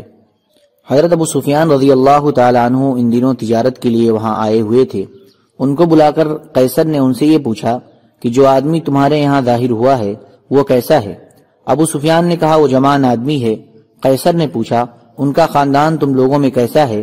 ابو سفیان نے جواب دیا ان کا خاندان ایسا اونچا ہے کہ کوئی خاندان اس سے بڑھا ہوا نہیں ہے۔ قیصر نے کہا یہ نبوت کی نشانی ہے۔ پھر اس نے پوچھا کہ اس کی سچائی کس درجے کی ہے؟ ابو سفیان نے جواب دیا کہ انہوں نے کبھی جھوٹ نہیں بولا۔ تو قیصر نے کہا یہ بھی نبوت کی نشانی ہے۔ پھر قیصر نے پوچھا ذرا یہ تو بتاؤ کہ تمہارے ساتھیوں میں سے جو ان سے جا ملتا ہے کیا وہ تمہاری طرف واپس آتا ہے؟ ابو سفیان نے کہا نہیں۔ قیصر نے کہا یہ بھی نبوت کی ایک علامت ہے۔ پھر قیصر نے پوچھا کہ جب وہ اپنے ساتھیوں کو لے کر جنگ کرتے ہیں تو کیا کبھی وہ پسپا بھی ہو جاتے ہیں؟ ابو سفیان نے کہا ہاں، ان کی قوم نے ان سے کئی مرتبہ جنگ کی ہے، کبھی وہ شکست دے دیتے ہیں، کبھی ان کو شکست ہو جاتی ہے۔ قیصر نے کہا یہ بھی نبوت کی نشانی ہے۔ حضرت دحیہ رضی اللہ تعالیٰ عنہ فرماتے ہیں کہ پھر قیصر نے مجھے بلایا اور کہا اپنے ساتھی کو میرا یہ پیغام پہنچا دینا کہ میں اچھی طرح جانتا ہوں کہ وہ نبی ہیں، لیکن میں اپنی بادشاہت نہیں چھوڑ سکتا ہوں۔ حضرت دحیہ رضی اللہ تعالیٰ عنہ فرماتے ہیں کہ پادری کا یہ ہوا کہ لوگ ہر اتوار کو اس کے پاس جمع ہوتے تھے اور وہ باہر ان کے پاس آ کر ان کو واعظ و نصیحت کیا کرتا تھا۔ اب جب اتوار کا دن آیا تو باہر نہ نکلا اور اگلے اتوار تک وہ اندر ہی بیٹھا رہا، اور اس دوران میں اس کے پاس آتا جاتا رہا۔ وہ مجھ سے باتیں کیا کرتا اور مختلف سوالات کرتا رہتا۔ جب اگلا اتوار آیا تو ان لوگوں نے اس کے باہر آنے کا بڑا انتظار کیا، لیکن وہ باہر نہ آیا بلکہ بیماری کا عذر کر دیا، اور اس نے ایسا کئی مرتبہ کیا۔ پھر تو لوگوں نے اس کے پاس یہ پیغام بھیجا یا تو تم ہمارے پاس آؤ، نہیں تو ہم زبردستی اندر آ کر تم کو قتل کر دیں گے۔ ہم لوگ تو تجھے اسی دن سے بدلا ہوا پاتے ہیں جب سے یہ عربی آدمی آیا ہے۔ تو پادری نے مجھ سے کہا میرا یہ خط لے لو اور اپنے نبی کو جا کر یہ خط دے دینا اور ان کو میرا سلام کہنا، اور ان کو یہ بتا دینا کہ میں اس بات کی گواہی دیتا ہوں کہ اللہ کے سوا کوئی معبود نہیں اور محمد اللہ کے رسول ہیں، اور یہ بھی بتا دینا کہ میں ان پر ایمان لا چکا ہوں اور ان کو سچا مان چکا ہوں اور میں ان کا اتباع کر چکا ہوں، اور یہ بھی بتا دینا کہ یہاں والوں کو میرا ایمان لانا برا لگا ہے، اور جو کچھ تم دیکھ رہے ہو وہ بھی ان کو پہنچا دینا۔ اس کے بعد وہ پادری نکلا تو لوگوں نے اسے شہید کر دیا۔ حضرت سعید بن ابی راشد فرماتے ہیں کہ قبیلہ تنوخ کے جس آدمی کو ہرقل نے اپنا قاصد بنا کر حضور صلی اللہ علیہ وسلم کی خدمت میں بھیجا تھا، میں نے اس آدمی کو حمص میں دیکھا۔ وہ میرا پڑوسی تھا، بہت بوڑھا، مرنے کے قریب پہنچ چکا تھا۔ میں نے اس سے کہا کہ ہرقل نے حضور صلی اللہ علیہ وسلم کو جو پیغام بھیجا تھا، اور پھر حضور صلی اللہ علیہ وسلم نے ہرقل کو جو جواب بھجوایا تھا کہ آپ مجھے اس کے بارے میں نہیں بتاتے۔ اس نے کہا ضرور۔ حضور صلی اللہ علیہ وسلم تبوک تشریف لائے ہوئے تھے اور آپ نے دحیہ کلبی کو ہرقل کے پاس بھیجا۔ جب حضور صلی اللہ علیہ وسلم کا خط ہرقل کو ملا تو اس نے روم کے چھوٹے بڑے تمام پادریوں کو بلایا اور ان کو اپنے دربار میں جمع کر کے سب دروازے بند کروا دیے، اور اس نے کہا کہ یہ آدمی یعنی حضور صلی اللہ علیہ وسلم وہاں آ پہنچا ہے جہاں تم دیکھ رہے ہو، یعنی تبوک میں، اور اس نے مجھے خط بھیجا ہے جس میں اس نے مجھے 3 باتوں کی دعوت دی ہے، یا تو میں اس کے دین کا اتباع کر لوں، یا ہم اسے جزیہ ادا کریں اور یہ ملک اور زمین ہمارے پاس رہے، یا ہم اسے جنگ کے لیے تیار ہو جائیں۔ اللہ کی قسم تم آسمانی کتابوں کو پڑھ کر معلوم کر چکے ہو کہ یہ آدمی میرے قدموں کے نیچے کی زمین پر ضرور قبضہ کرے گا، اس لیے آؤ یا تو ہم اس کے دین کا اتباع کر لیں یا ہم اپنا ملک اور زمین بچا کر اس کو جزیہ دینے لگ جائیں۔ یہ سن کر وہ سب بیک آواز غرائے اور اپنے آپے سے باہر ہو کر اپنی ٹوپیاں اتار پھینکی اور کہنے لگے کہ ہمیں اس بات کی دعوت دیتے ہو کہ ہم نصرانیت کو چھوڑ دیں یا ہم اس اعرابی کے غلام بن جائیں جو حجاز سے آیا ہے۔ جب ہرقل نے یہ محسوس کیا کہ یہ لوگ اگر اسی حال میں باہر چلے گئے تو یہ اپنے ساتھیوں کو بغاوت پر آمادہ کر لیں گے اور ملک کا نظام درہم برہم کر دیں گے، تو اس نے ان سے کہا کہ میں نے تم سے یہ بات صرف اس لیے کہی تھی تاکہ مجھے پتہ چل جائے کہ تم اپنے دین پر کتنے پکے ہو۔ اس کے بعد اس نے عرب کے تجیب قبیلہ کے اس آدمی کو بلایا جو عرب نصارہ کا حاکم تھا، اور اس سے کہا کہ ایک آدمی میرے پاس لے کر آؤ جو بات یاد رکھ سکتا ہو اور عربی زبان جانتا ہو۔ میں نے اس آدمی یعنی حضور صلی اللہ علیہ وسلم کے پاس خط کا جواب دے کر بھیجوں گا۔ چنانچہ وہ حاکم میرے پاس آیا، میں ہرقل کے پاس گیا۔ ہرقل نے مجھے حضور صلی اللہ علیہ وسلم کے نام خط دیا اور کہا کہ میرا خط اس آدمی کے پاس لے جاؤ اور اس کی باتوں کو غور سے سننا، اور 3 چیزوں کو خاص طور سے یاد رکھنا۔ ایک تو اس کا خیال رکھنا کہ جو خط انہوں نے مجھے لکھا ہے اس کے بارے میں وہ کیا کہتے ہیں۔ دوسرے اس کا خیال رکھنا کہ وہ میرا خط پڑھ کر رات کا ذکر کرتے ہیں یا نہیں۔ تیسرے ان کی پشت کی طرف غور سے دیکھنا، کیا ان کی پشت پر کوئی ایسی خاص چیز ہے جس سے تمہیں شک پڑے۔ چنانچہ میں ہرقل کا خط لے کر تبوک پہنچا تو حضور صلی اللہ علیہ وسلم ایک چشمہ کے کنارے اپنے صحابہ کے درمیان بیٹھے ہوئے تھے۔ تو میں نے پوچھا کہ آپ لوگوں کی حضرت کہاں ہیں؟ مجھے بتایا گیا کہ یہی تو ہیں۔ تو میں چلتے چلتے آپ کے سامنے جا کر بیٹھ گیا اور میں نے اپنا خط آپ کو دیا۔ آپ نے وہ خط اپنی گود میں رکھ لیا اور فرمایا کہ تم کون سے قبیلے کے ہو؟ میں نے کہا قبیلے تنوخ کا۔ آپ نے فرمایا کیا تم اپنے باپ حضرت ابراہیم علیہ السلام کے دین میں داخل ہونا چاہتے ہو جو ہر غلط اور باطل سے پاک ہے؟ میں نے کہا میں ایک قوم کی طرف سے قاصد بن کر آیا ہوں اور اسی قوم کے دین پر ہوں، جب تک اس قوم کے پاس واپس نہ چلا جاؤں ان کے دین کو چھوڑ نہیں سکتا ہوں۔ اس پر آپ صلی اللہ علیہ وسلم نے یہ آیت پڑھی، انک لا تہدی من احببت ولکن اللہ یہدی من یشاء وہو اعلم بالمہتدین۔ تو راہ پر نہیں لاتا جس کو تو چاہے، پر اللہ راہ پر لائے جس کو چاہے، اور وہی خوب جانتا ہے جو راہ پر آئیں گے۔ اس کے بعد فرمایا، اے تنوخی بھائی، میں نے ایک خط نجاشی کو بھیجا تھا، اس نے میرا خط پھاڑ دیا، اس وجہ سے اللہ تعالیٰ اسے اور اس کے ملک کو پھاڑ دیں گے۔ بظاہر یہ نجاشی اور ہے، اور جو نجاشی حضور صلی اللہ علیہ وسلم کا خط پڑھ کر مسلمان ہو گئے تھے اور جن کی حضور صلی اللہ علیہ وسلم نے غائبانہ نماز جنازہ پڑھی تھی، وہ اور ہیں۔ اور میں نے تمہارے بادشاہ قیصر کو بھی خط لکھا تھا، اس نے میرے خط کو سنبھال کر رکھا ہے، اسے پھاڑا نہیں، اس لیے جب تک اس کی زندگی میں خیر مقدر ہے اس وقت تک لوگوں کے دلوں میں اس کا رعب رہے گا۔ میں نے اپنے دل میں کہا کہ ہرقل نے مجھے جن 3 باتوں کے خیال رکھنے کا کہا تھا ان میں سے ایک تو ہو گئی، اور میں نے اپنے ترکش میں سے تیر نکال کر فوراً اپنی تلوار کے نیام کی کھال پر تیر سے لکھ لیا۔ پھر حضور صلی اللہ علیہ وسلم نے وہ خط اپنی بائیں طرف والے ایک آدمی کو دیا۔ میں نے پوچھا کہ یہ خط پڑھنے والے صاحب کون ہیں؟ لوگوں نے بتایا کہ حضرت معاویہ رضی اللہ عنہ ہیں۔ حضرت معاویہ رضی اللہ تعالیٰ عنہ خط پڑھنے لگے۔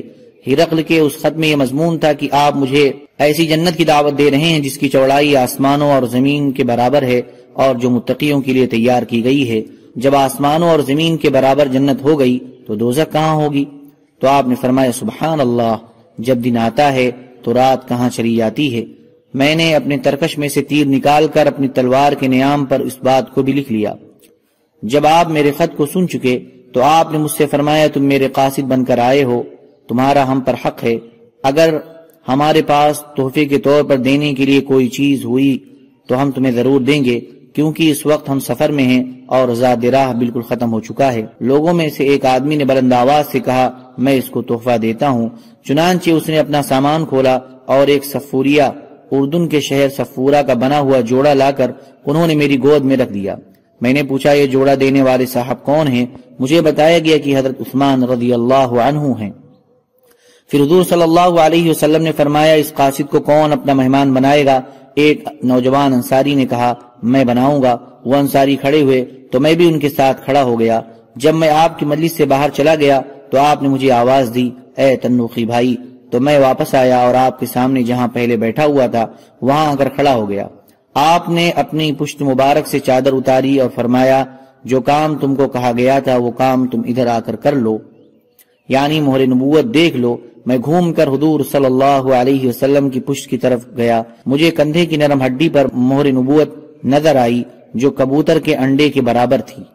حضرت ابن عباس رضی اللہ تعالیٰ عنہ فرماتے ہیں کہ حضرت سفیان رضی اللہ تعالیٰ عنہ نے ان سے بیان کیا کہ جس زمانے میں حضور صلی اللہ علیہ وسلم نے ابو سفیان اور کفار قریش سے صلح کر رکھی تھی، اس زمانے میں حضرت ابو سفیان قریش کے ایک تجارتی قافلے کے ساتھ ملک شام گئے ہوئے تھے اور وہاں وہ لوگ ایلیا شہر میں ٹھہرے ہوئے تھے۔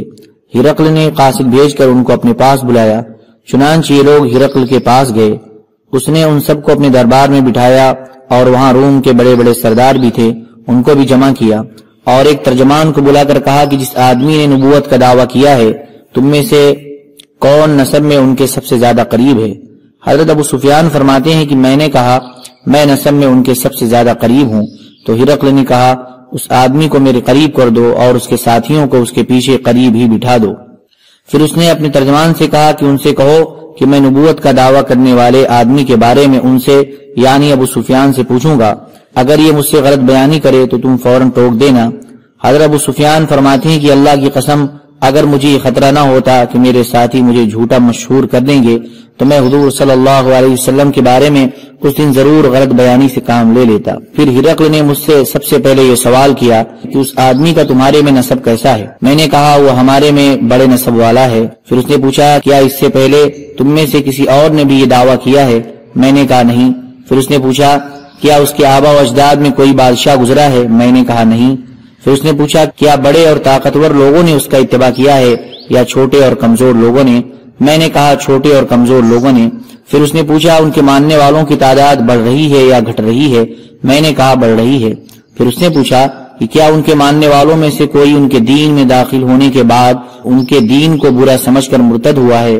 میں نے کہا نہیں۔ پھر اس نے پوچھا کہ کیا اس دعویٰ کرنے سے پہلے تم لوگوں نے کبھی ان پر جھوٹ بولنے کا الزام لگایا تھا؟ میں نے کہا نہیں۔ پھر اس نے پوچھا کہ کیا کبھی وہ معاہدہ کی خلاف ورزی کرتے ہیں؟ میں نے کہا نہیں، لیکن آج کل ہمارا ان سے ایک معاہدہ چل رہا ہے، ہمیں پتہ نہیں کہ اس معاہدے کے بارے میں وہ کیا کریں گے۔ حضرت ابو سفیان فرماتے ہیں کہ میں ساری گفتگو میں حضور صلی اللہ علیہ وسلم کے خلاف اس جملے کے علاوہ اور کوئی جملہ نہیں بڑھا سکا۔ پھر ہرقل نے پوچھا کیا کبھی تمہاری اس سے جنگ ہوئی ہے؟ میں نے کہا ہاں۔ اس نے کہا ان سے جنگ کرنے کا کیا نتیجہ نکلا؟ میں نے کہا برابر سرابر، کبھی وہ جیت جاتے ہیں اور کبھی ہم جیت جاتے ہیں۔ پھر اس نے پوچھا وہ تمہیں کن باتوں کا حکم دیتے ہیں؟ میں نے کہا وہ یہ کہتے ہیں کہ ایک اللہ کی عبادت کرو اور اس کے ساتھ کسی کو شریک نہ ٹھہراؤ، اور تمہارے آبا و اجداد جو کہتے تھے اسے چھوڑ دو، اور وہ ہمیں نماز پڑھنے، سچ بولنے اور پاک دامنی اور صلح رحمی کا حکم دیتے ہیں۔ اس نے ترجمان سے کہا کہ ان کو یہ کہو کہ میں نے تم سے ان کے نسب کے بارے میں پوچھا، تم نے بتایا کہ وہ تم لوگوں میں بڑے نسب والے ہیں، اور تمام رسول اسی طرح اپنی قوم کے اعلیٰ نسب میں مبعوث ہوتے ہیں۔ اور میں نے تم سے پوچھا کیا اس سے پہلے تم میں سے کسی اور نے بھی یہ دعویٰ کیا؟ تم نے بتایا کہ نہیں۔ تو میں نے دل میں کہا کہ اگر ان سے پہلے کسی اور نے بھی یہ دعویٰ کیا ہوتا تو میں یہ کہتا کہ اس کی دیکھا دیکھی یہ بھی وہی دعویٰ کرنے لگ گیا۔ اور میں نے تم سے پوچھا کہ کیا اس کے آبا و اجداد میں کوئی بادشاہ گزرا ہے؟ تم نے بتایا کہ نہیں۔ اگر ان کے آبا و اجداد میں کوئی بادشاہ گزرا ہوتا تو میں یہ کہتا کہ یہ آدمی اپنے باپ دادا کی بادشاہت حاصل کرنا چاہتا ہے۔ اور میں نے تم سے پوچھا کہ کیا اس دعویٰ کرنے سے پہلے تم لوگوں نے ان پر جھوٹ بولنے کا الزام لگایا تھا؟ تم نے کہا نہیں۔ میں اس سے یہ سمجھ گیا کہ یہ نہیں ہو سکتا کہ ایک آدمی انسانوں کے معاملے میں تو جھوٹ بولنا گوارا نہ کرے اور اللہ کے معاملے میں جھوٹ بول دے۔ اور میں نے تم سے پوچھا کہ کیا بڑے اور طاقتور لوگوں نے اس کا اتباع کیا یا چھوٹے اور کمزور لوگوں نے؟ تو تم نے یہ بتایا کہ چھوٹے اور کمزور لوگوں نے اس کا اتباع کیا ہے، اور یہی لوگ شروع میں رسولوں کے ماننے والے ہوتے ہیں۔ اور میں نے تم سے پوچھا کہ ان کے ماننے والوں کی تعداد بڑھ رہی ہے یا گھٹ رہی ہے؟ تم نے بتایا کہ بڑھ رہی ہے، اور ایمان کی شان یہی ہے یہاں تک کہ پورا ہو۔ اور میں نے تم سے پوچھا کہ کیا ان کے ماننے والوں میں سے کوئی ان کے دین میں داخل ہونے کے بعد دین کو برا سمجھ کر مرتد ہوا؟ تو تم نے بتایا کہ نہیں۔ اور ایمان کی حلاوت جب دلوں میں رچ جاتی ہے تو ایسے ہی ہوا کرتا ہے۔ اور میں نے تم سے پوچھا کہ کیا کبھی وہ معاہدہ کی خلاف ورزی کرتے ہیں؟ تو تم نے بتایا کہ نہیں۔ اور اسی طرح رسول معاہدے کی خلاف ورزی نہیں کیا کرتے۔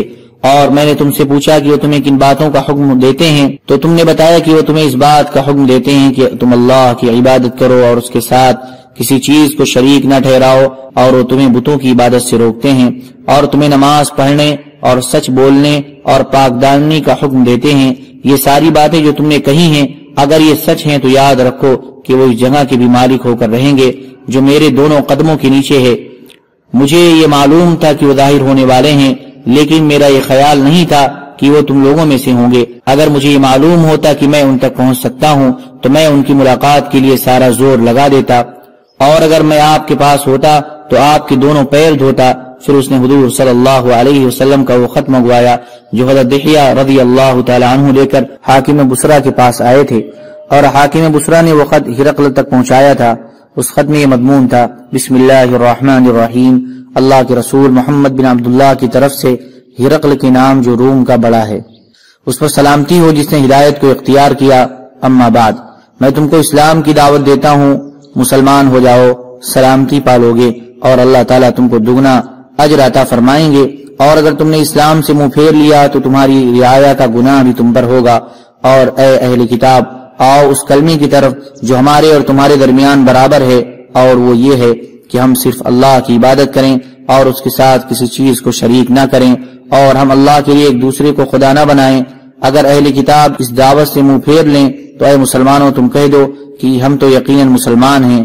حضرت ابو سفیان فرماتے ہیں کہ جب وہ اپنی بات کہہ چکا اور خط سنا چکا تو اس کی مجلس میں ایک شور و شغب برپا ہو گیا، اور سب لوگ زور زور سے بولنے لگے، اور اس نے ہمیں مجلس سے باہر بھیج دیا۔ جب ہم باہر آئے تو میں نے اپنے ساتھیوں سے کہا کہ ابن ابی کبشہ، کفار مکہ حضور صلی اللہ علیہ وسلم کو ابن ابی کبشہ کہا کرتے تھے، کا معاملہ اتنا زوردار ہو گیا ہے کہ بنو الاسفر یعنی رومیوں کا بادشاہ بھی اس سے ڈرنے لگ گیا ہے۔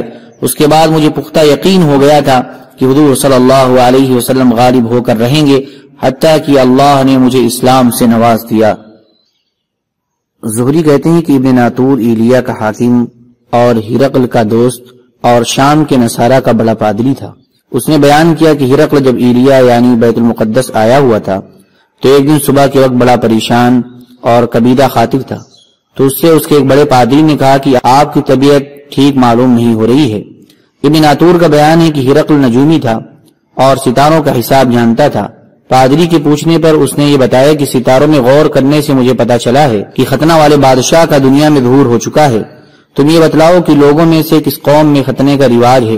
انہوں نے کہا کہ صرف یہودی ختنہ کرتے ہیں، اور یہودیوں کی طرف سے آپ کو پریشان ہونے کی ضرورت نہیں ہے، اپنے ملک کے تمام شہروں میں یہ حکم نامہ بھیج دیں کہ وہاں جتنے یہودی ہیں وہ سب قتل کر دیے جائیں۔ ان لوگوں میں ابھی یہ گفتگو ہو رہی تھی کہ اتنے میں غسان کے بادشاہ کا بھیجا ہوا قاصد آ پہنچا اور اس نے ان کو حضور صلی اللہ علیہ وسلم کے بارے میں خبر دی۔ اس سے ساری خبر معلوم کر کے ان لوگوں سے یہ کہا کہ جاؤ اور پتہ کرو کہ اس قاصد نے ختنہ کروایا ہے یا نہیں۔ ان لوگوں نے تحقیق کرنے کے بعد ہرقل کو بتایا کہ اس نے ختنہ کروایا ہے۔ پھر ہرقل نے اس قاصد سے عربوں کے بارے میں پوچھا تو اس نے بتایا کہ عربوں میں ختنے کا رواج ہے۔ اس پر ہرقل نے کہا کہ یہ عرب قوم کے بادشاہ ہیں جن کا ظہور ہو گیا ہے۔ پھر ہرقل نے اپنے ایک ساتھی کو اس بارے میں خط لکھا جو رومیہ میں رہتا تھا اور علم نجوم میں اسی طرح ماہر تھا، اور خود ہرقل وہاں سے حمص چلا گیا۔ ابھی ہرقل حمص پہنچا نہیں تھا کہ رومیہ سے اس کے ساتھی کا جواب آ گیا، جس میں وہ ہرقل کی رائے سے پورا اتفاق کر رہا تھا کہ واقعی اس نبی کا ظہور ہو گیا ہے جو عرب قوم کا بادشاہ ہے۔ ہرقل نے حمص میں اپنے محل کے کھلے پارک میں روم کے بڑے سرداروں کو جمع کیا، پھر اس نے دروازہ بند کرنے کا حکم دے دیا، چنانچہ تمام دروازے بند کر دیے گئے۔ پھر اس نے محل کے ایک جھروکے سے ان کے سامنے آ کر ان سے یہ کہا، اے روم کے سرداروں، کیا تم یہ چاہتے ہو کہ تم کو فلاح و بہبود اور ہدایت ملے اور تمہارے پاس تمہارا ملک باقی رہے؟ اگر تم یہ چاہتے ہو تو اس نبی کا اتباع کر لو۔ یہ سنتے ہی وہ سارے سردار بدک کر وحشی گدھوں کی طرح دروازوں کی طرف دوڑے، لیکن انہوں نے دیکھا کہ دروازے تو سارے بند ہیں۔ ہرقل نے ان کا اس طرح بھاگنا دیکھا اور وہ ان کے ایمان قبول کرنے سے نا امید ہو گیا، تو اس نے حکم دیا کہ ان سب کو میرے پاس واپس لاؤ۔ چنانچہ وہ واپس آئے تو اس نے ان سے کہا کہ میں نے تو یہ بات صرف اس لیے کہی تھی تاکہ مجھے پتہ لگ جائے کہ تم اپنے دین پر کتنے پختہ ہو، اور اب مجھے یقین آ گیا ہے کہ تم اپنے دین پر پکے ہو۔ اس پر وہ سب ہرقل کے آگے سجدے میں گر گئے اور اس سے خوش ہو گئے۔ ہرقل کے قصے کا آخری انجام یہی ہوا کہ وہ ایمان نہ لایا۔ حضور اقدس صلی اللہ علیہ وسلم کا شاہ فارس کسریٰ کے نام گرامی نامہ۔ حضرت ابن عباس رضی اللہ تعالیٰ عنہ فرماتے ہیں کہ حضور صلی اللہ علیہ وسلم نے ایک صحابی کے ہاتھ اپنا خط روانہ فرمایا، اور ان صحابی کو حضور صلی اللہ علیہ وسلم نے یہ ہدایت فرمائی کہ وہ یہ خط بحرین کے گورنر کو دے دیں۔ چنانچہ بحرین کے گورنر نے وہ خط لے کر کسریٰ تک پہنچا دیا۔ جب کسریٰ نے وہ خط پڑھا تو اس نے خط کو پھاڑ کر ٹکڑے ٹکڑے کر دیا۔ راوی کہتے ہیں کہ میرا خیال یہ ہے کہ حضرت ابن مسیب نے فرمایا تھا کہ یہ سن کر حضور صلی اللہ علیہ وسلم نے ان کے لیے بد دعا کی کہ ان کے بھی ایسے ہی ٹکڑے ٹکڑے کر دیے جائیں۔ حضرت عبد الرحمن بن عبد قاری رضی اللہ تعالیٰ عنہ فرماتے ہیں کہ حضور صلی اللہ علیہ وسلم ایک دن بیان فرمانے کے لیے منبر پر کھڑے ہوئے اور اللہ کی حمد و ثنا بیان فرمائی اور کلمہ شہادت پڑھا۔ پھر آپ نے فرمایا، اما بعد، میں تم میں سے کچھ لوگوں کو عجم کے بادشاہوں کے پاس بھیجنا چاہتا ہوں، اور جیسے بنی اسرائیل نے حضرت عیسیٰ علیہ السلام کے سامنے اختلاف کیا تھا، تم میرے سامنے ویسا اختلاف نہ کرنا۔ تو مہاجرین نے کہا، یا رسول اللہ، ہم کبھی بھی آپ کے سامنے کسی چیز کے بارے میں کوئی اختلاف نہیں کریں گے، آپ ہمیں جو چاہیں حکم دیں اور جہاں چاہیں بھیج دیں۔ چنانچہ آپ نے حضرت شجاع بن وہب رضی اللہ تعالیٰ عنہ کو کسریٰ کی طرف روانہ فرمایا۔ حضرت شجاع کی آمد پر کسریٰ نے اپنے محل کے سجانے کا حکم دیا۔ اس کے بعد اس نے فارس کے بڑے بڑے سرداروں کو جمع کر کے حضرت شجاع بن وہب رضی اللہ تعالیٰ عنہ کو بلوایا۔ حضرت شجاع محل میں داخل ہو گئے تو کسریٰ نے کسی درباری کو حکم دیا کہ ان سے خط لے لے۔ حضرت شجاع بن وہب رضی اللہ تعالیٰ عنہ نے فرمایا کہ یہ ہرگز نہیں ہو سکتا، میں تو حضور صلی اللہ علیہ وسلم کے حکم کے مطابق اپنے ہاتھ سے خود تمہیں خط دوں گا۔ تو کسریٰ نے کہا، اچھا پھر قریب آ جاؤ۔ چنانچہ انہوں نے آگے بڑھ کر کسریٰ کو وہ خط دیا۔ پھر اس نے ہیرا کے رہنے والے اپنے منشی کو بلایا۔ اس نے حضور صلی اللہ علیہ وسلم کا خط پڑھنا شروع کیا تو خط میں مضمون یوں تھا، اللہ کے رسول محمد بن عبداللہ کی جانب سے کسرا کے نام جو فارس کا بڑا ہے۔ اس بات پر اسے بڑا طیش آیا کہ حضور صلی اللہ علیہ وسلم نے اپنا نام اس کے نام سے پہلے لکھا اور اس نے بڑا شور مچایا۔ خط کو پڑھنے سے پہلے ہی اس نے خط لے کر ٹکڑے ٹکڑے کر دیا اور اس نے حکم دے کر حضرت شجاع کو اپنے ایوان سے باہر نکال دیا۔ حضرت شجاع یہ منظر دیکھ کر اپنی سواری پر بیٹھ کر چل دیے اور فرمائے کہ میں نے حضور صلی اللہ علیہ وسلم کا خط کسرا کو پہنچا دیا ہے، اب مجھے کوئی پرواہ نہیں ہے، چاہے وہ خوش ہو چاہے وہ ناراض ہو۔ راوی کہتے ہیں کہ جب کسرا کا غصہ ٹھنڈا ہو گیا تو اس نے حضرت شجاع کو اپنے پاس بلانے کے لیے ایک آدمی بھیجا۔ حضرت شجاع روانہ ہو چکے تھے، اس لیے وہاں نہ ملے۔ وہ آدمی تلاش میں حیرہ تک گیا، لیکن حضرت شجاع وہاں سے بھی آگے نکل چکے تھے۔ حضرت شجاع نے حضور صلی اللہ علیہ وسلم کی خدمت میں پہنچ کر ساری کارگزاری سنائی اور یہ بتایا کہ کسرا نے حضور صلی اللہ علیہ وسلم کے خط کے ٹکڑے ٹکڑے کر دیے۔ آپ نے فرمایا کسرا نے تو اپنے ملک کو ٹکڑے ٹکڑے کر دیا۔ حضرت ابو سلمہ بن عبد الرحمن رضی اللہ تعالیٰ عنہ فرماتے ہیں کہ جب حضور صلی اللہ علیہ وسلم کا خط کسرا کے پاس پہنچا اور اس نے پڑھ کر اسے پھاڑ ڈالا تو اس نے اپنے یمن کے گورنر بادان کو خط لکھا کہ اپنے پاس سے 2 مضبوط قسم کے آدمی حجاز کے اس خط لکھنے والے آدمی کے پاس بھیج دو تاکہ وہ اسے پکڑ کر میرے پاس لے آئیں۔ چنانچہ اس نے کسرا کے خط کی وجہ سے اپنے داروغہ کے ساتھ جد جمیرہ نامی فارسی آدمی کو بھیجا۔ اس داروغہ کا نام ابا نو تھا، وہ منشی اور بڑا حسابداں تھا، اور اس نے ان دونوں کے ساتھ حضور صلی اللہ علیہ وسلم کے نام ایک خط بھیجا جس میں یہ مضمون تھا کہ حضور صلی اللہ علیہ وسلم ان دونوں کی ہمراہی میں کسرا کے پاس چلے جائیں۔ اور یمن کے گورنر نے اپنے داروغہ سے کہا ان کی یعنی حضور صلی اللہ علیہ وسلم کی تمام چیزوں کو غور سے دیکھنا اور ان سے خوب بات چیت کرنا اور ان کے تمام حالات اچھی طرح معلوم کر کے آنا اور سب مجھے بتانا۔ وہ دونوں یمن سے چلے اور طائف پہنچے۔ وہاں ان دونوں کو قریش کے چند تاجر ملے۔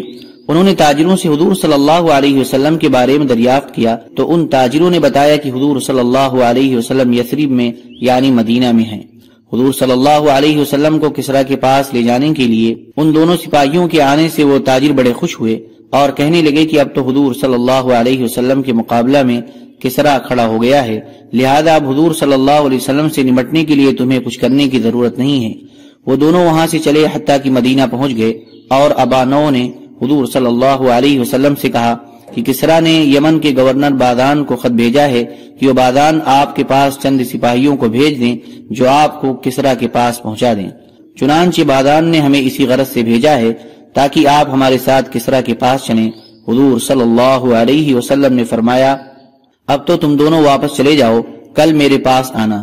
جب اگلے دن صبح کو وہ دونوں حضور صلی اللہ علیہ وسلم کے پاس آئے تو حضور صلی اللہ علیہ وسلم نے ان کو بتایا کہ اللہ نے فلاں مہینے کی فلاں رات میں کسرا پر اس کے بیٹے شیروہ کو مسلط کر دیا جس نے اسے قتل کر کے حکومت پر قبضہ کر لیا۔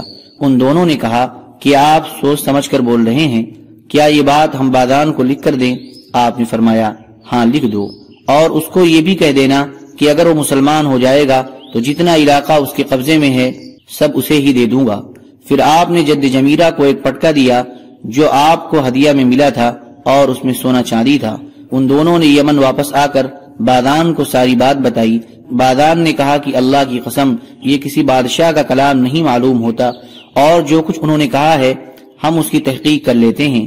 کچھ ہی عرصہ کے بعد بادان کے پاس شیروے کا خط آیا جس میں لکھا ہوا تھا کہ میں نے اہل فارس کی حمایت کے لیے غصے میں آ کر کسرا کو قتل کر دیا ہے، کیونکہ وہ اہل فارس کے شرفاء کو بلا وجہ قتل کرنے کو اپنے لیے درست سمجھتا تھا۔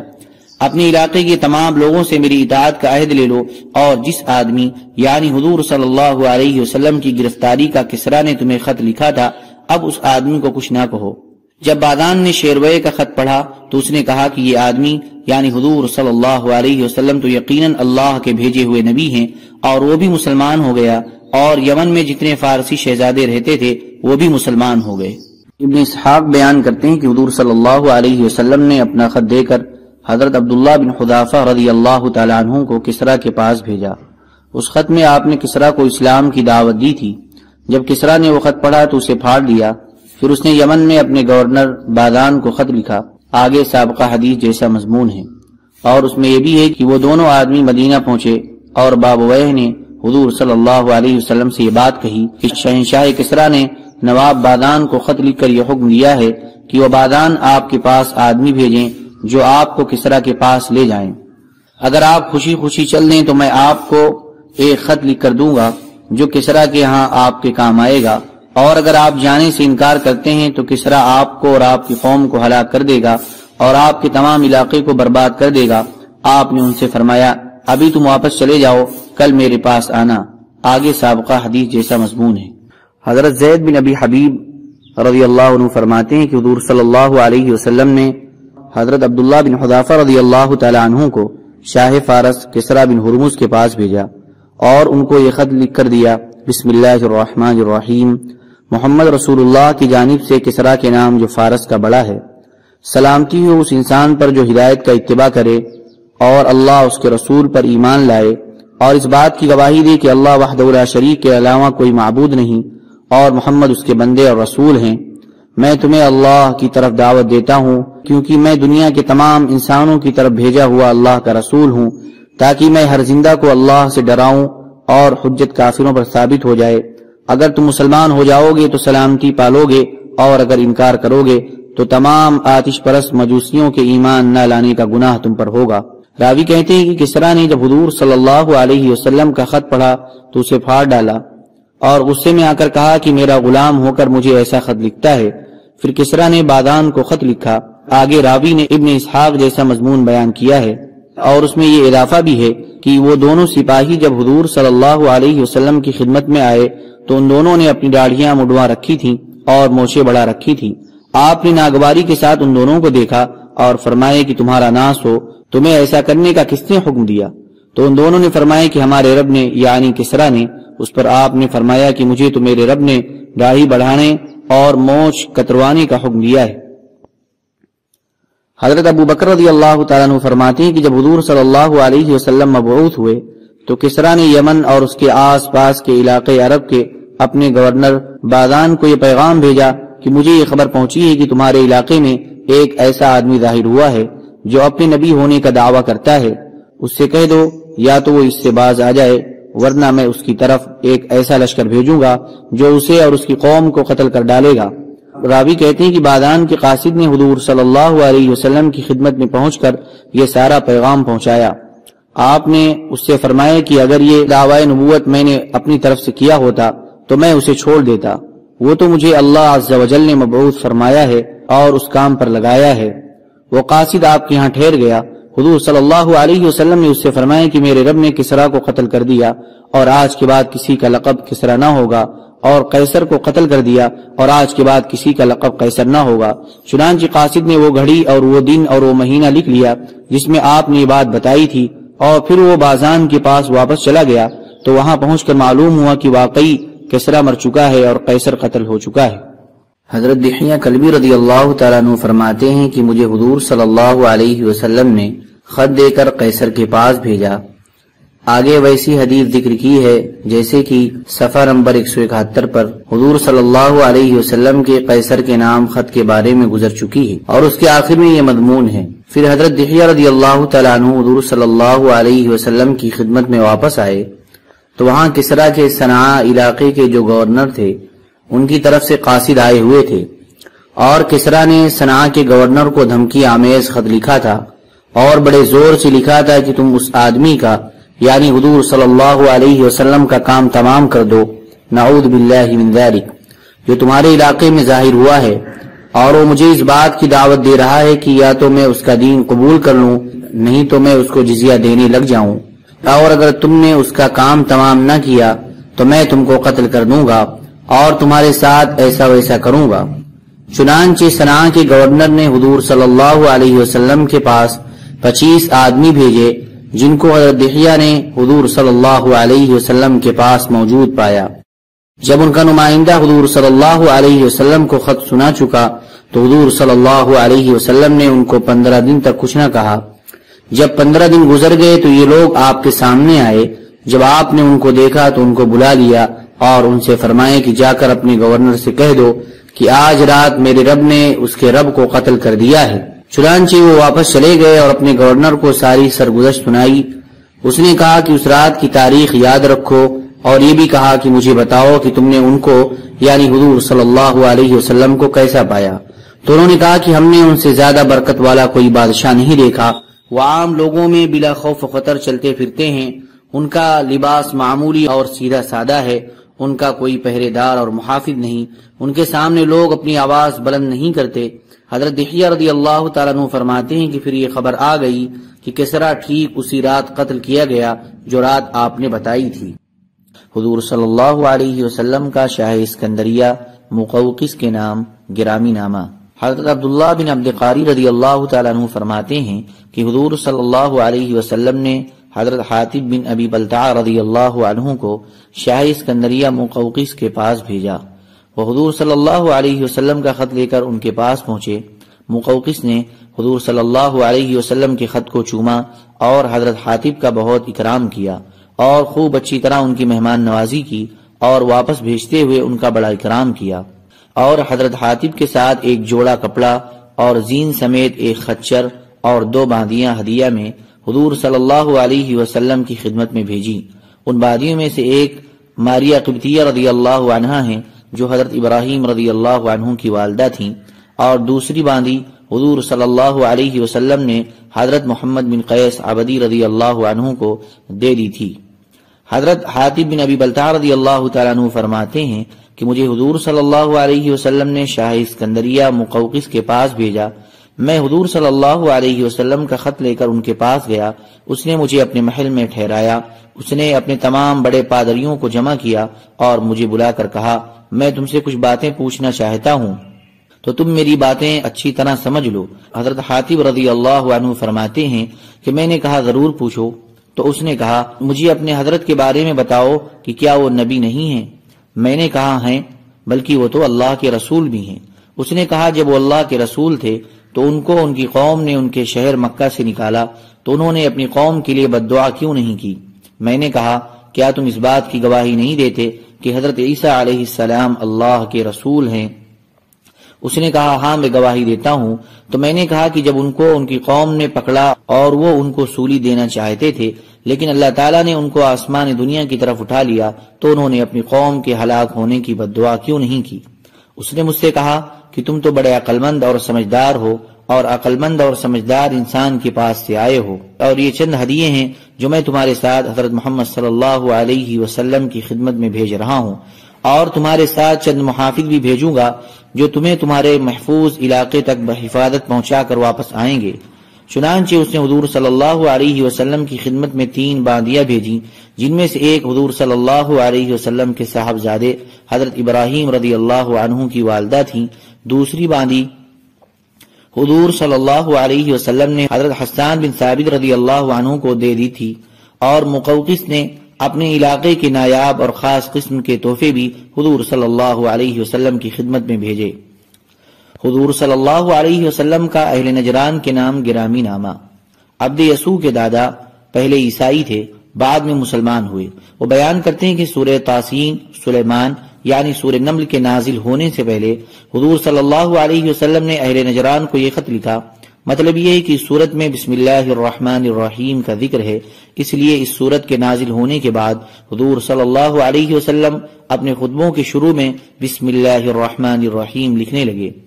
چونکہ یہ خط سورت کے نازل ہونے سے پہلے لکھا گیا تھا، اس لیے اس کے شروع میں بسم اللہ الرحمن الرحیم نہیں ہے، بسم الہ ابراہیم و اسحاق و یعقوب۔ حضرت ابراہیم اور حضرت اسحاق اور حضرت یعقوب کے پروردگار کے نام سے شروع کرتا ہوں، اللہ کے نبی اور اس کے رسول محمد صلی اللہ علیہ وسلم کی جانب سے نجران پادری اور نجران والوں کے نام۔ تم سلامتی میں رہو، میں تمہارے سامنے حضرت ابراہیم علیہ السلام، حضرت اسحاق علیہ السلام اور حضرت یعقوب علیہ السلام کے معبود کی تعریف کرتا ہوں۔ اما بعد، میں تمہیں اس بات کی دعوت دیتا ہوں کہ بندوں کی عبادت چھوڑ کر اللہ کی عبادت اختیار کرو اور بندوں کی دوستی چھوڑ کر اللہ سے دوستی لگاؤ۔ اگر تم میری اس دعوت کو نہ مانو تو پھر جزیہ ادا کرو، اور اگر تم جزیہ سے بھی انکار کرتے ہو تو پھر میری طرف سے تمہارے لیے اعلان جنگ ہے۔ والسلام۔ جب پادری کو حضور صلی اللہ علیہ وسلم کا یہ خط ملا اور اس نے پڑھا تو وہ ایک دم گھبرا گیا اور بہت زیادہ خوف زدہ ہو گیا اور اس نے اہل نجران میں سے ایک آدمی کو بلایا جس کا نام شرحبیل بن وداع تھا، اور وہ قبیلہ ہمدان کا تھا، اور کسی بھی مشکل امر کے پیش آنے پر اس سے پہلے کسی کو نہیں بلایا جاتا تھا، حتیٰ کہ ایہم اور سید اور عاقب کو بھی اس سے پہلے نہیں بلایا جاتا تھا۔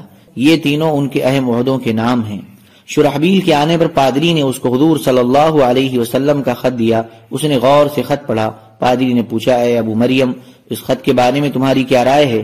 تو اس نے کہا کہ اللہ تعالیٰ نے حضرت ابراہیم علیہ السلام سے حضرت اسماعیل علیہ السلام کی اولاد میں نبی بھیجنے کا جو وعدہ کر رکھا ہے وہ آپ جانتے ہی ہیں، اس لیے ہو سکتا ہے کہ یہ آدمی وہی نبی ہو، اور میں نبوت کے معاملے میں کوئی رائے نہیں دے سکتا، اور اگر دنیا کا کوئی معاملہ ہوتا تو میں آپ کو سوچ سمجھ کر اپنا مشورہ پیش کر دیتا۔ پادری نے شرحبیل سے کہا، ایک طرف ہو کر بیٹھ جاؤ۔ چنانچہ شرحبیل ایک کونے میں بیٹھ گئے۔ پھر پادری نے آدمی بھیج کر اہل نجران میں سے ایک اور آدمی کو بلایا جس کا نام عبداللہ بن شرحبیل تھا، اور وہ قبیلہ حمیر کی ذی اصبح شاخ میں سے تھا۔ پادری نے اسے خط پڑھنے کے لیے دیا اور اس خط کے بارے میں اس کی رائے پوچھی، تو اس نے بھی شرحبیل جیسا جواب دیا۔ تو اس پادری نے کہا، ایک طرف ہو کر بیٹھ جاؤ۔ چنانچہ وہ ایک کونے میں بیٹھ گیا۔ پھر پادری نے آدمی بھیج کر اہل نجران کے ایک اور آدمی کو بلایا جس کا نام جبار بن فیض تھا، اور وہ قبیلہ بن الحارث بن کعب کی شاخ بن الحماس میں سے تھا۔ اسے بھی پڑھنے کے لیے خط دیا اور اس خط کے بارے میں اس کی رائے پوچھی۔ اس نے بھی شرحبیل اور عبداللہ جیسا جواب دیا۔ پادری کے کہنے پر وہ بھی ایک کونے میں بیٹھ گیا۔ جب ان سب نے اس بارے میں ایک ہی رائے دی تو پادری کے حکم دینے پر گھنٹا بجایا گیا اور گرجا گھروں میں آگ روشن کی گئی اور ٹاٹ کے جھنڈے بلند کیے گئے۔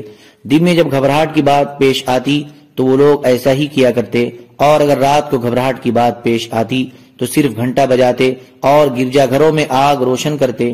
چنانچہ جب گھنٹا بجایا گیا اور ٹاٹ کے جھنڈے بلند کیے گئے تو وادی کے تمام اوپر نیچے کے رہنے والے جمع ہو گئے، اور وہ وادی اتنی لمبی تھی کہ 3 سوار اسے ایک دن میں طے کرتے، اور اس میں 73 بستیاں اور 1,20,000 جنگجو جوان تھے۔ پادری نے ان سب کو حضور صلی اللہ علیہ وسلم کا خط پڑھ کر سنایا اور ان سے اس خط کے بارے میں رائے پوچھی، تو ان کے تمام اہل شورا نے یہ رائے دی کہ شرحبیل بن وداع ہمدانی، عبداللہ بن شرحبیل اصبحی اور جبار بن فید حارثی کو حضور صلی اللہ علیہ وسلم کے پاس بھیج دیا جائے، اور یہ تینوں حضور صلی اللہ علیہ وسلم کے تمام حالات معلوم کر کے آئیں۔ چنانچہ ان تینوں کا وفد گیا۔ جب یہ مدینہ پہنچے تو انہوں نے اپنے سفر کے کپڑے اتار دیے اور یمن کے بنے ہوئے مزین اور لمبے جوڑے پہن لیے جو زمین پر گھسٹ رہے تھے، اور ہاتھوں میں سونے کی انگوٹیاں پہن لیں۔ پھر آپ کی خدمت میں حاضر ہو کر سلام کیا، لیکن آپ نے ان کے سلام کا جواب نہ دیا۔ وہ لوگ دن بھر حضور صلی اللہ علیہ وسلم سے گفتگو کا موقع تلاش کرتے رہے، لیکن آپ نے ان سے کچھ گفتگو نہ فرمائی، کیونکہ انہوں نے وہ جوڑے اور سونے کی انگوٹیاں پہنی ہوئی تھیں۔ پھر وہ تینوں حضرت عثمان بن عفان اور حضرت عبد الرحمن بن عوف رضی اللہ عنہما کی تلاش میں چلے۔ ان لوگوں کی ان دونوں حضرات سے جان پہچان تھی۔ وہ دونوں حضرات مہاجرین اور انصار کی ایک مجلس میں مل گئے، تو ان لوگوں نے کہا، اے عثمان اور اے عبد الرحمن، تمہارے نبی نے ہمیں خط لکھا جس کی وجہ سے ہم یہاں آئے ہیں۔ ہم نے ان کی خدمت میں جا کر سلام کیا، لیکن انہوں نے سلام کا جواب نہیں دیا، اور دن بھر ہم ان سے گفتگو کا موقع تلاش کرتے رہے، لیکن انہوں نے ہمیں کوئی موقع نہیں دیا۔ ہم تو اب تھک گئے ہیں، تو آپ دونوں کا کیا خیال ہے؟ کیا ہم واپس چلے جائیں؟ حضرت علی رضی اللہ تعالیٰ عنہ بھی اسی مجلس میں موجود تھے، تو ان دونوں حضرات نے حضرت علی رضی اللہ عنہ سے فرمایا، اے ابو الحسن، ان لوگوں کے بارے میں آپ کی کیا رائے ہے؟ تو حضرت علی رضی اللہ تعالیٰ عنہ نے ان دونوں حضرات سے فرمایا کہ میرا خیال یہ ہے کہ یہ لوگ اپنے یہ جوڑے اور انگوٹھیاں اتار دیں اور اپنے سفر والے کپڑے پہن لیں، اور پھر حضور صلی اللہ علیہ وسلم کی خدمت میں جائیں۔ چنانچہ ان لوگوں نے ایسا ہی کیا اور خدمت میں حاضر ہو کر سلام کیا، تو حضور صلی اللہ علیہ وسلم نے ان کے سلام کا جواب دیا، اور پھر آپ نے فرمایا کہ اس ذات کی قسم جس نے مجھے حق دے کر بھیجا ہے، یہ لوگ جب پہلی مرتبہ میرے پاس آئے تھے تو ابلیس بھی ان کے ساتھ تھا۔ پھر حضور صلی اللہ علیہ وسلم نے ان سے حالات پوچھے، اور انہوں نے حضور صلی اللہ علیہ وسلم سے اپنے سوالات کیے۔ یوں ہی سوالات کا سلسلہ چلتا رہا، حتیٰ کہ انہوں نے حضور صلی اللہ علیہ وسلم سے یہ پوچھا کہ آپ عیسیٰ علیہ السلام کے بارے میں کیا فرماتے ہیں، کیونکہ ہم عیسائی ہیں، اپنی قوم کے پاس واپس جائیں گے۔ اگر آپ نبی ہیں تو ہماری خوشی اس میں ہے کہ ہم حضرت عیسیٰ علیہ السلام کے بارے میں آپ کے خیالات سن کر جائیں۔ آپ نے فرمایا، آج تو میرے پاس ان کے بارے میں کچھ زیادہ معلومات نہیں ہیں، آج تم لوگ ٹھہر جاؤ، میرا رب عیسیٰ علیہ السلام کے بارے میں جو کچھ بتائے گا میں تمہیں اس کی خبر دوں گا۔ اگلے دن صبح کو اللہ تعالیٰ نے یہ آیت نازل فرمائی، ان مثل عیسیٰ عند اللہ کمثل آدم سے لے کر الکاذبین تک، بے شک عیسیٰ علیہ السلام کی مثال اللہ کے نزدیک جیسے مثال آدم کی، بنایا اس کو مٹی سے، پھر کہا کہ اس کو ہو جا، وہ ہو گیا۔ حق ہے وہ جو تیرا رب کہے، پھر تو مت رہ شک لانے والوں سے۔ پھر جو کوئی جھگڑا کرے تجھ سے اس قصے میں بعد اس کے کی آ چکی تیرے پاس خبر سچی، تو کہہ دے آؤ بلاویں ہم اپنے بیٹے اور تمہارے بیٹے، اور اپنی عورتیں اور تمہاری عورتیں، اور اپنی جان اور تمہاری جان، پھر التجا کریں ہم سب، اور لعنت کریں اللہ کی ان پر کہ جو جھوٹے ہیں۔ حضور صلی اللہ علیہ وسلم نے ان کو یہ آیات سنائی، لیکن ان آیات کو سن کر انہوں نے ان کو ماننے سے انکار کر دیا اور مباہلہ کے لیے تیار ہو گئے۔ چنانچہ اگلے روز حضور صلی اللہ علیہ وسلم مباہلے کے لیے تشریف لائے اور اپنی چادر میں حضرت حسن اور حضرت حسین رضی اللہ عنہما کو لپیٹے ہوئے، اور حضرت فاطمہ رضی اللہ تعالی عنہا آپ کے پیچھے پیچھے چل رہی تھیں، اور اس دن آپ کی بہت سی بیویاں تھیں۔ یہ منظر دیکھ کر شرحبیل نے اپنے دونوں ساتھیوں سے کہا کہ جب وادی کے اوپر اور نیچے کے رہنے والے لوگ جمع ہو جاتے ہیں تو سب میرے فیصلے پر ہی مطمئن ہو کر واپس جاتے ہیں، اور اللہ کی قسم میں بہت مشکل اور کٹھن بات دیکھ رہا ہوں۔ اللہ کی قسم اگر یہ آدمی واقعی غصے سے بھرا ہوا ہے اور ہم ان کی بات نہیں مانتے تو ہم عربوں میں سب سے پہلے ان کی آنکھوں کو پھوڑنے والے اور ان کے امر کی سب سے پہلے تردید کرنے والے ہو جائیں گے، تو پھر ان کے اور ان کے ساتھیوں کے دل سے ہمارا خیال اس وقت تک نہیں نکلے گا، یعنی ان کا غصہ اس وقت تک ٹھنڈا نہیں پڑے گا جب تک کہ یہ ہمیں جڑ سے اکھیڑ نہیں دیتے، اور ہم عربوں میں ان کے سب سے قریبی پڑوسی ہیں، اور اگر یہ آدمی واقعی نبی اور رسول ہیں اور ہم نے ان سے مباہلہ کر لیا تو روئے زمین کے ہم تمام عیسائی ہلاک ہو جائیں گے، ہم میں سے کسی کا بال اور ناخن تک نہیں بچے گا۔ تو شرحبیل کے دونوں ساتھیوں نے کہا اے ابو مریم تو پھر تمہارا کیا خیال ہے؟ شرحبیل نے کہا میرا خیال یہ ہے کہ میں ان کو حکم بنا لیتا ہوں، کیونکہ میں دیکھ رہا ہوں کہ وہ ایسے انسان ہیں جو کبھی بھی بیجا شرط نہیں لگائیں گے۔ ان دونوں نے کہا اچھا تم جیسے مناسب سمجھو۔ چنانچہ شرحبیل حضور صلی اللہ علیہ وسلم کی خدمت میں ملاقات کے لیے گیا، اور اس نے حضور صلی اللہ علیہ وسلم سے عرض کیا کہ مباہلے سے بہتر ایک بات میری سمجھ میں آئی ہے۔ آپ نے فرمایا وہ کیا ہے؟ اس نے کہا کہ ہم آپ سے صلح کر لیتے ہیں، آپ رات بھر سوچ کر کل صبح ہمیں اپنی شرطیں بتا دیں، آپ جو بھی شرط لگائیں گے وہ ہمیں منظور ہے۔ آپ نے فرمایا کہ ہو سکتا ہے کہ تمہاری قوم کے لوگ تمہاری مخالفت کریں اور یوں صلح کرنے پر تم پر اعتراض کریں۔ شرحبیل نے کہا آپ میرے ان دونوں ساتھیوں سے پوچھ لیں۔ آپ نے ان دونوں سے پوچھا تو ان دونوں نے کہا کہ ہماری وادی کے تمام لوگ شرحبیل کے فیصلے کو دل جان سے مان لیتے ہیں۔ چنانچہ حضور صلی اللہ علیہ وسلم واپس تشریف لے گئے اور ان سے مباہلہ نہ فرمایا۔ اگلے دن وہ تینوں حضور صلی اللہ علیہ وسلم کی خدمت میں حاضر ہوئے۔ حضور صلی اللہ علیہ وسلم نے ان کو یہ خط لکھ کر دیا، بسم اللہ الرحمن الرحیم، یہ وہ معاہدہ ہے جو اللہ کے نبی محمد رسول اللہ نے نجران والوں کے بارے میں لکھا ہے کہ محمد کا ان کے بارے میں یہ فیصلہ ہے کہ تمام پھل، سونا اور چاندی اور غلام وغیرہ سب نجران والوں کے پاس رہے گا، اور یہ محمد کی طرف سے ان پر فضل و احسان ہے، اور اس کے بدلے میں وہ 2000 جوڑے دیا کریں گے، 1000 جوڑے رجب میں اور 1000 جوڑے سفر میں، اور باقی تمام شرطیں بھی ذکر کی۔ البدایہ میں اس کے بعد یہ مضمون ہے کہ حضرت ابو سفیان بن حرب اور حضرت غیلان بن عمرو اور بنی نصر کے حضرت مالک بن عوف اور اقرا بن حابس حنظلی اور حضرت مغیرہ رضی اللہ عنہ اس معاہدے پر گواہ بنے، اور آپ نے معاہدہ لکھوایا۔ معاہدہ نامہ لے کر وہ نجران کو واپس چل پڑے۔ جب یہ لوگ نجران پہنچے تو پادری کے پاس اس کا ماں جایا چچا زاد بھائی موجود تھا، جس کا نام بشیر بن معاویہ اور جس کی کنیت ابو علقمہ تھی۔ ان لوگوں نے حضور صلی اللہ علیہ وسلم کا معاہدہ نامہ اس پادری کو دیا۔ وہ پادری اور اس کا بھائی ابو علقمہ دونوں سواری پر جا رہے تھے، اور پادری حضور صلی اللہ علیہ وسلم کا معاہدہ نامہ پڑھ رہا تھا کہ اتنے میں بشیر کی اونٹنی ٹھوکر کھا کر منہ کے بل گری اور بشیر بھی گر گیا، اور اس نے حضور صلی اللہ علیہ وسلم کا صاف نام لے کر حضور صلی اللہ علیہ وسلم کے لیے ہلاکت کی بد دعا کی۔ اس میں اشارہ یا کنایہ سے کام نہیں لیا۔ اس پر پادری نے اس سے کہا اللہ کی قسم تم نے ایک نبی اور رسول کی ہلاکت کی بد دعا کی ہے۔ اس جملے سے متاثر ہو کر بشیر نے پادری سے کہا کہ اگر وہ واقعی نبی اور رسول ہیں تو پھر میں اللہ کے رسول کی خدمت میں حاضر ہونے سے پہلے اپنی اونٹنی کے کجاوے کی کوئی بھی گرہ نہیں کھولوں گا۔ چنانچہ بشیر نے اپنی اونٹنی کا منہ مدینہ کی طرف موڑ دیا پادری نے بھی اپنی اونٹنی ان کی طرف موڑ دی اور اس سے کہا ذرا میری بات سمجھ تو لو، میں نے تو یہ بات ڈرتے ڈرتے صرف اس لیے کہہ دی تھی تاکہ میری طرف سے عربوں کو یہ بات پہنچ جائے کہ ہم نے آپ کے حق ہونے کو مان لیا ہے، یا ہم نے آپ کی آواز دعوائے نبوت کو قبول کر لیا ہے، یا ہم نے عاجز ہو کر آپ کی بات کا اقرار کر لیا ہے، جس کا تمام عربوں نے بھی اقرار نہیں کیا، حالانکہ ہم عربوں میں زیادہ عزت والے اور زیادہ گھروں والے یعنی آبادی والے ہیں۔ بشیر نے اس سے کہا کہ نہیں نہیں، اللہ کی قسم جو بات تم اب کہہ رہے ہو میں اسے کبھی بھی نہیں مانوں گا۔ اس کے بعد بشیر نے اپنی اونٹنی کی رفتار تیز کرنے کے لیے اسے مارا اور پادری کو پس پشت چھوڑ گئے، اور وہ یہ رجزیہ اشعار پڑھتے جاتے تھے الیک تغدو قرقا وضینها معترضا فی بطنها جنینها مخالفا دین النصارى دینها۔ یا رسول اللہ، میری یہ اونٹنی آپ ہی کی طرف چل رہی ہے، اس کی پیٹی تیز چلنے کی وجہ سے خوب ہل رہی ہے، اور اس کے پیٹ میں اس کا بچہ ٹیڑھا پڑا ہوا ہے، اور اس کا دین یعنی اس کے سوار کا دین نصارہ کے دین سے مختلف ہو چکا ہے۔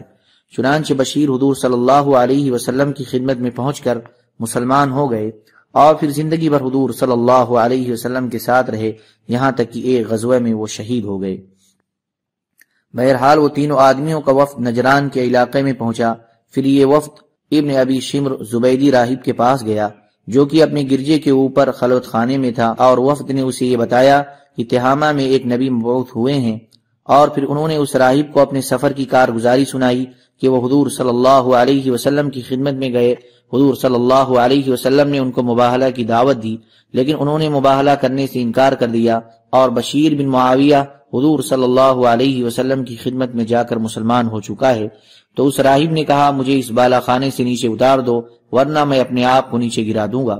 چنانچہ لوگوں نے اسے نیچے اتارا، اور وہ چند ہدیے لے کر حضور صلی اللہ علیہ وسلم کی طرف چل دیا۔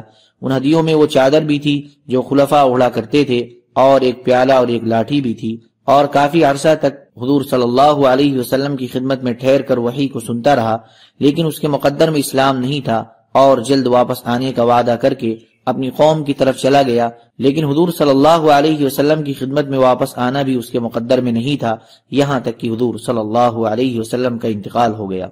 اور ابو الحارث پادری سید اور عاقب اور اپنی قوم کے ممتاز لوگوں کو لے کر حضور صلی اللہ علیہ وسلم کی خدمت میں آیا، اور سب لوگ وہاں ٹھہر کر آسمان سے اترنے والے قرآن کو سنتے رہے۔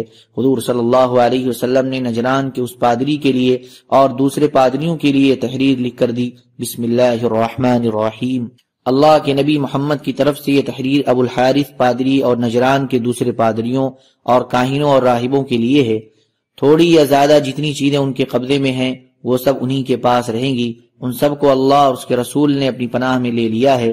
کسی پادری اور راہب اور کاہن کو اس کے منصب سے نہیں ہٹایا جائے گا، اور ان کے حقوق اور ان کے اقتدار اور ان کے عہدوں کو نہیں چھینا جائے گا، اور اللہ اور رسول کی یہ پناہ اس وقت تک ہے جب تک کہ یہ ٹھیک ٹھیک چلیں اور لوگوں کے ساتھ خیر خواہی کرتے رہیں، نہ ان پر ظلم کیا جائے گا نہ یہ کسی پر ظلم کریں۔